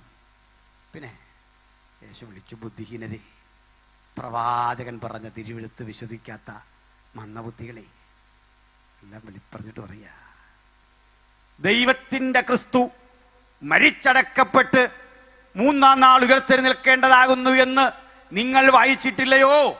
ഇത്രയും പറഞ്ഞിട്ട് തന്നെക്കുറിച്ച് പ്രവാചകന്മാർ പറഞ്ഞ വചനങ്ങൾ അങ്ങോട്ട് വിശദീകരിക്കുക. വിശദീകരണം ശക്തിപ്പെട്ടു വരിക. ഇത്തരം വിശദീകരണത്തിന് പ്രധാനമായി പോകുന്നത് യെശയ്യാ 53 ഷണ്ണനുമൊക്കെ വായിച്ചതല്ലേ? ആ യെശയ്യാ 53 യേശുക്രിസ്തു ജനിക്കുന്നതിന് 700 കൊല്ലം മുമ്പ് യേശു എങ്ങനെ മരിക്കണം, ആരായിരിക്കും അവൻ, ഇത്യാദി ചിന്തകളുടെ സമാഹാരമാ. അത് യെശയ്യാ തന്നെ പറയുന്നതല്ലല്ലോ. അങ്ങ് ഉൽപ്പത്തി മുതലുള്ള പ്രവാചക ശ്രേഷ്ഠന്മാർ ഒന്നിനോട് ചേർത്ത് വിളക്ക് ചേർത്ത ചിന്തകളുടെ ഒരു സമന്വയമാ. അതുകൊണ്ട് യെശയ്യാവ് ചോദിക്കുന്നത്, ഞങ്ങൾ അങ്ങ് ഉൽപ്പത്തി മുതൽ ഇവിടെ വരെയുള്ള ഞങ്ങൾ കേൾപ്പിച്ചതേ, ഞങ്ങൾ പഠിപ്പിച്ചതേ, ഞങ്ങൾ പ്രസംഗിച്ചതേ ആർ വിശ്വസിച്ചിരിക്കുന്നു? എന്തൊരു ആനന്ദമാണെന്നറിയണ്ടേ ആ വചനം. ഞങ്ങൾ കേൾപ്പിച്ചത് ആർ വിശ്വസിച്ചിരിക്കുന്നു? യഹോവയുടെ ഭുജം ആർക്ക് വെളിപ്പെട്ടിരിക്കുന്നു? അവൻ ഇളയ തൈ പോലെയും വരണ്ട നിലത്തുനിന്ന് വേർ മുളയ്ക്കുന്ന പോലെയും അവൻ്റെ മുമ്പാകെ വളരും. അവന് രൂപഗുണമില്ല, കോമളത്വമില്ല, കണ്ടാൽ ആഗ്രഹിക്കത്തക്ക സൗന്ദര്യവുമില്ല. അവൻ മനുഷ്യരാൽ അടിക്കപ്പെട്ടും നിന്ദിക്കപ്പെട്ടും ത്യജിക്കപ്പെട്ടും വ്യസനപാത്രമായും രോഗം ശീലിച്ചവനായും ഇരുന്നു. അവനെ കാണുന്നവർ മുഖമറച്ചു കളയത്തക്കവണ്ണം അവൻ നിന്ദിതനായിരുന്നു. നാമോ ദൈവനെ ആദരിച്ചതുമില്ല എന്ന് വിചാരിച്ചു. എന്നാൽ അവൻ നമ്മുടെ അകൃത്യങ്ങൾ നിമിത്തം തകർന്നും നമ്മുടെ അതിക്രമങ്ങൾ നിമിത്തം മുറിവേറ്റുമിരിക്കുന്നു. നമ്മുടെ സമാധാനത്തിനായുള്ള ശിക്ഷ അവൻ്റെ മേലായി, അവൻ്റെ അടിപ്പിണരുകളാൽ നമുക്ക് സൗഖ്യം വന്നുമിരിക്കുന്നു. നാം എല്ലാവരും ആടുകളെ പോലെ തെറ്റിപ്പോയിരുന്നു. നാം ഓരോരുത്തരും താൻ്റെ വഴിക്ക് തിരിഞ്ഞിരുന്നു. യഹോവ നമ്മുടെ എല്ലാം അകൃത്യം അവൻ്റെ മേൽ ചുമത്തി തന്നെത്താൻ താഴ്ത്തി. വായ തുറക്കാതെ ഇരുന്നിട്ടും അവൻ പീഡിപ്പിക്കപ്പെട്ടു. വചനമങ്ങ് തുടരുക. ഒരു മഹാപ്രളയം പോലെ പോവുക. യേശു ഇതങ്ങോട്ട് പറഞ്ഞിട്ടേ അങ്ങോട്ട് വിശദീകരിച്ചു കൊണ്ടിരുന്ന് ഇവരെ ഉള്ളിലെ അവിശ്വാസത്തിൻ്റെ മുഴുവൻ ആ ചാരം അങ്ങോട്ട് കുടഞ്ഞു മാറ്റിയിട്ടേ വിശ്വാസത്തിൻ്റെ താപജ്വാലകൾ ജ്വലിച്ചു വരുന്ന നിലയിലേക്ക് കാര്യം അങ്ങോട്ട് വിശദീകരിച്ച് കുറേ ദൂരം ഇങ്ങോട്ട് വന്നപ്പോൾ മുമ്പോട്ട് കടന്നു പോകുന്നത് പോലെ ഭാവിച്ചു. മുമ്പേ മന്ദബുദ്ധി എന്ന് വിളി കേട്ട കക്ഷി പറയാ, നാഥ പോലേ, നേരം വൈകുന്നു, അടിയൻ്റെ വീട്ടിൽ പാർക്കാം, വാ. അതാ വചനം നമുക്ക് തരുന്ന താഴ്മ. വചനം കേൾക്കുന്നതിന് താഴ്മയും വിനയമൊക്കെ വരുന്നേ. ഹല്ലേലൂയ. മുമ്പ് ഇങ്ങനെയൊക്കെ നീ വിളിച്ചാന്നോർത്ത് തിരിച്ച് ഇതുപോലൊരു വിളി കൊടുത്തിട്ട് പോകാം. അതാ നമ്മുടെ പാക. മനസ്സിലായില്ലേ? നാഥ നേരം വൈകുന്നു, ഇന്ന് വീട്ടിലാ പാർക്കാം, വാ. വീട്ടിലേക്ക് വന്നു, ഭക്ഷണം എടുത്തു. ഇവർ പ്രാർത്ഥിക്കുന്നതും ഭക്ഷിക്കുന്നതുമല്ല ഒരേ സ്ഥലത്താണ്. ഭക്ഷണം വെച്ചിട്ടാണ് പ്രാർത്ഥിക്കുന്നത്. മനസ്സിലായോ? കുഞ്ഞുങ്ങൾക്ക് ഇത് കേട്ടപ്പോൾ വലിയ സന്തോഷം. ഇന്നു മുതൽ യഹൂദന്മാരുടെ കൂട്ട് നമ്മളും ജീവിക്കണം എന്ന് കുഞ്ഞുങ്ങൾ തീരുമാനം എടുത്തു കഴിഞ്ഞെന്ന് തോന്നില്ലേ? കാരണം ഭക്ഷണം വെച്ചേക്കുന്നു, തൊട്ടടുത്തിരുന്ന് പ്രാർത്ഥിക്കുക. വേറൊരു കാര്യങ്ങളുണ്ട്. ഭക്ഷണം കഴിക്കുമ്പോൾ ഈ ഭക്ഷണം ആദ്യം കഴിക്കേണ്ടത് അതിഥി അല്ല, വീട്ടുകാരാണ്. അവിടുത്തെ രീതി അനുസരിച്ച് എന്തൊരു ഏർപ്പാടാ. ഞാൻ സജിപ്പാഷ വീട്ടിൽ ഭക്ഷണത്തിന് ചെന്നാൽ സജിപ്പാഷും ഭാര്യയും കുഞ്ഞുങ്ങളും ആദ്യം കഴിക്കും, പിന്നെ എനിക്ക്. ഓർത്തിട്ട് തന്നെ സഹിക്കാൻ പറ്റുന്നില്ലേ? നമ്മൾ സ്ഥലം വിട്ടു പോയി ചായ കുടിക്കപ്പോഴേക്കും. അവരുടെ നാട്ടിൽ അങ്ങനെ. പക്ഷേ വിളമ്പുന്നത് അതിഥി വീട്ടുകാരന്. പേടിക്കണ്ട. ഇതേ ഈ വീട്ടുകാർക്ക് ഒരപ്പം നുറുക്കി കൊടുക്കുമ്പോൾ അവർ കഴിച്ചു എന്ന് വരുത്തി തീർക്കുകയുള്ളൂ. എന്നിട്ട് കൈ കഴുകി ശുദ്ധിയാക്കി ഇദ്ദേഹത്തിന് വിളമ്പുക. അദ്ദേഹം ആവശ്യത്തിന് കഴിച്ചു കഴിഞ്ഞാൽ വീട്ടുകാർ ശരിക്കും കഴിക്കുന്നു. ഞങ്ങൾ തൃപ്തരായി എന്ന് പ്രതീകാത്മകമായി ഓർമ്മിപ്പിച്ച് പിൻവാങ്ങലാണ് ഈ ഏർപ്പാട്. യേശു ഈ അപ്പം എടുത്തു, വാഴ്ത്തി നുറുക്കി അങ്ങോട്ട് കൊടുത്തു. കണ്ണടച്ചിരിക്കുന്ന ആളുകൾ കണ്ണ് തുറക്കുമ്പോഴേക്കും അവൻ അപ്രത്യക്ഷനായി. എവിടെ അവിടുന്ന്? ഞങ്ങളുടെ കൂടെ വന്ന വ്യക്തിയുടെ അമ്പരപ്പോടെ ചോദിക്കുമ്പോൾ ആളിന് മനസ്സിലായി. ഈ ക്രിസ്തുവിനെ മനസ്സിലാക്കാൻ ഇന്നൊരു ദർശനം പ്രാപിച്ചേ പോകാവൂ. തേസ്കരിക്കപ്പെട്ട ക്രിസ്തുവിനെ കണ്ടാൽ ആർക്കും മനസ്സിലാകും. പിറന്നു വീണ ക്രിസ്തുവിനെ കണ്ടാൽ ആളുകൾ ഓടിവരും. ചില നിർണായക ഘട്ടങ്ങളിൽ യേശു നിന്റെ അരികിൽ വരും. തിരിച്ചറിയാൻ വലിയ പാടാ. നഗ്നനായി, വിശക്കുന്നവനായി, ഇല്ലായ്മക്കാരനായി, ഒറ്റപ്പെടുന്നവനായി, സംഭാഷണത്തിൽ അതിഥിയായി കൂടെ വരും. അവർ പറയാ, അവൻ നമ്മോട് തിരുവെടുത്ത് വിശദീകരിച്ചപ്പോൾ നമ്മുടെ ഉള്ളം കത്തിക്കൊണ്ടിരുന്നു. ഇന്നിവിടുന്ന് പിരിയുമ്പോൾ കേട്ട തിരുവചനം ഉള്ളിൽ കിടന്ന് കത്തണം. വചനം ഉള്ളിൽ ഫലം കായ്ക്കണം. ഒരു കാര്യം ഉറപ്പാ, കേട്ടത് വചനമെങ്കിൽ ആ വചനം രോഗശാന്തിയാ, ആ വചനം വിടുതലാ, അത് മാനസാന്തരമാ. ജീവിതത്തിൽ ഇതുവരെ കടക്കാത്ത അതിജീവനത്തിൻ്റെ ശക്തിയാ ആ വചനം. ആ വചനം കേട്ട് ഗ്രഹിച്ച നമുക്കിന്ന് യേശുവിനെ ഉള്ള അളവിൽ ഉൾക്കൊണ്ട് ജഗത്തിൻ ജീവിതം നയിച്ച് മടങ്ങാൻ സർവശക്തൻ കൃപ നൽകട്ടെ. കണ്ണുകളടയ്ക്കുക, പ്രാർത്ഥിക്കുക, ഹൃദയങ്ങളെ ഏകാഗ്രമാക്കുക. ഒരു വേള പ്രാർത്ഥിച്ചോട്ടെ. പ്രാർത്ഥിക്കുമ്പോൾ നിങ്ങൾ അകപ്പെട്ടു പോയ ജീവിത ദുരിതത്തിൽ, ഒരുപിടി സംശയത്തിൽ, സന്തോഷമില്ലാത്ത അനുഭവത്തിൽ മുമ്പോട്ട് പോകാനാവാതെ വിഷമിക്കുന്ന ഒരാളെങ്കിലും ഉണ്ടെങ്കിൽ യേശു സാന്നിധ്യം നിങ്ങൾക്ക് ഉത്തരമരുളട്ടെ.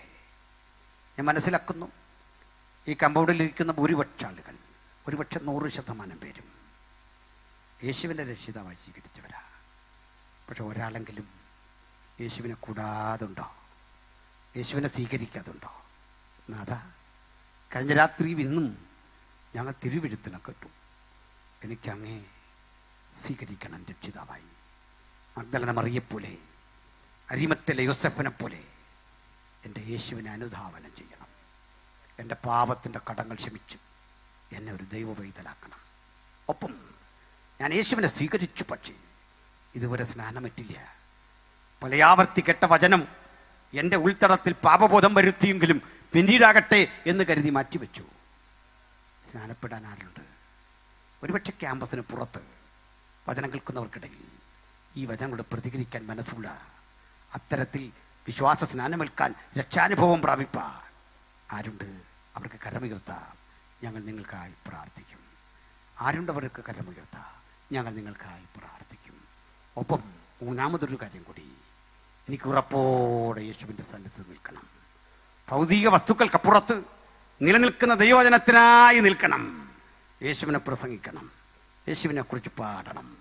പ്രതിഫലേച്ഛ കൂടാതെ നിത്യതയെക്കുറിച്ചുള്ള ബോധം അതിലൂടെ സഞ്ചരിക്കണം. യേശുവിൻ്റെ പൈതലായി മരിച്ച് യേശുവിൻ്റെ സന്നിധിയിൽ ചേരണം. എനിക്ക് യേശുവിനായി നിൽക്കണം. അചഞ്ചലതയോടെ യേശുവിനെ പ്രസംഗിക്കണം. ആർക്കാഗ്രഹമുണ്ട് യേശുവിനൊപ്പം നിൽക്കാൻ?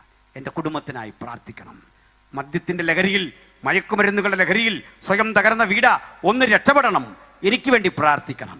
ശബ്ദപരിധിയിൽ ദൂരത്ത് കേൾക്കുന്ന ഒരാളെങ്കിലും ഉണ്ടെങ്കിൽ ഞങ്ങൾ കാണണ്ട, നിങ്ങൾക്ക് കരമുയർത്താം. കർത്താവ് നിങ്ങളെ അനുഗ്രഹിക്കട്ടെ.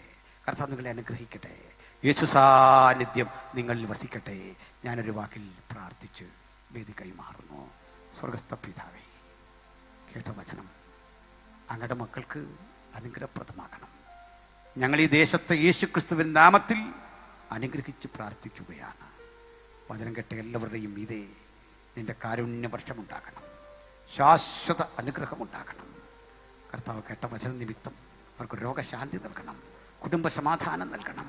മദ്യലഹരിയിൽ, മയക്കുമരുന്ന് ലഹരിയിൽ നിന്ന് ശക്തമായ വിമോചനം നൽകണം. നസ്രയനായ യേശു ക്രിസ്തുവിൻ അധികാരമുള്ള നാമത്തിൽ ഞങ്ങൾ ഈ നാടിനെ അനുഗ്രഹിച്ച് സ്തോത്രം ചെയ്യുന്നു. പ്രാർത്ഥന കേട്ടതിനായി സ്തോത്രം. യേശു ക്രിസ്തുവിൻ വിലയേറിയ നാമത്തിൽ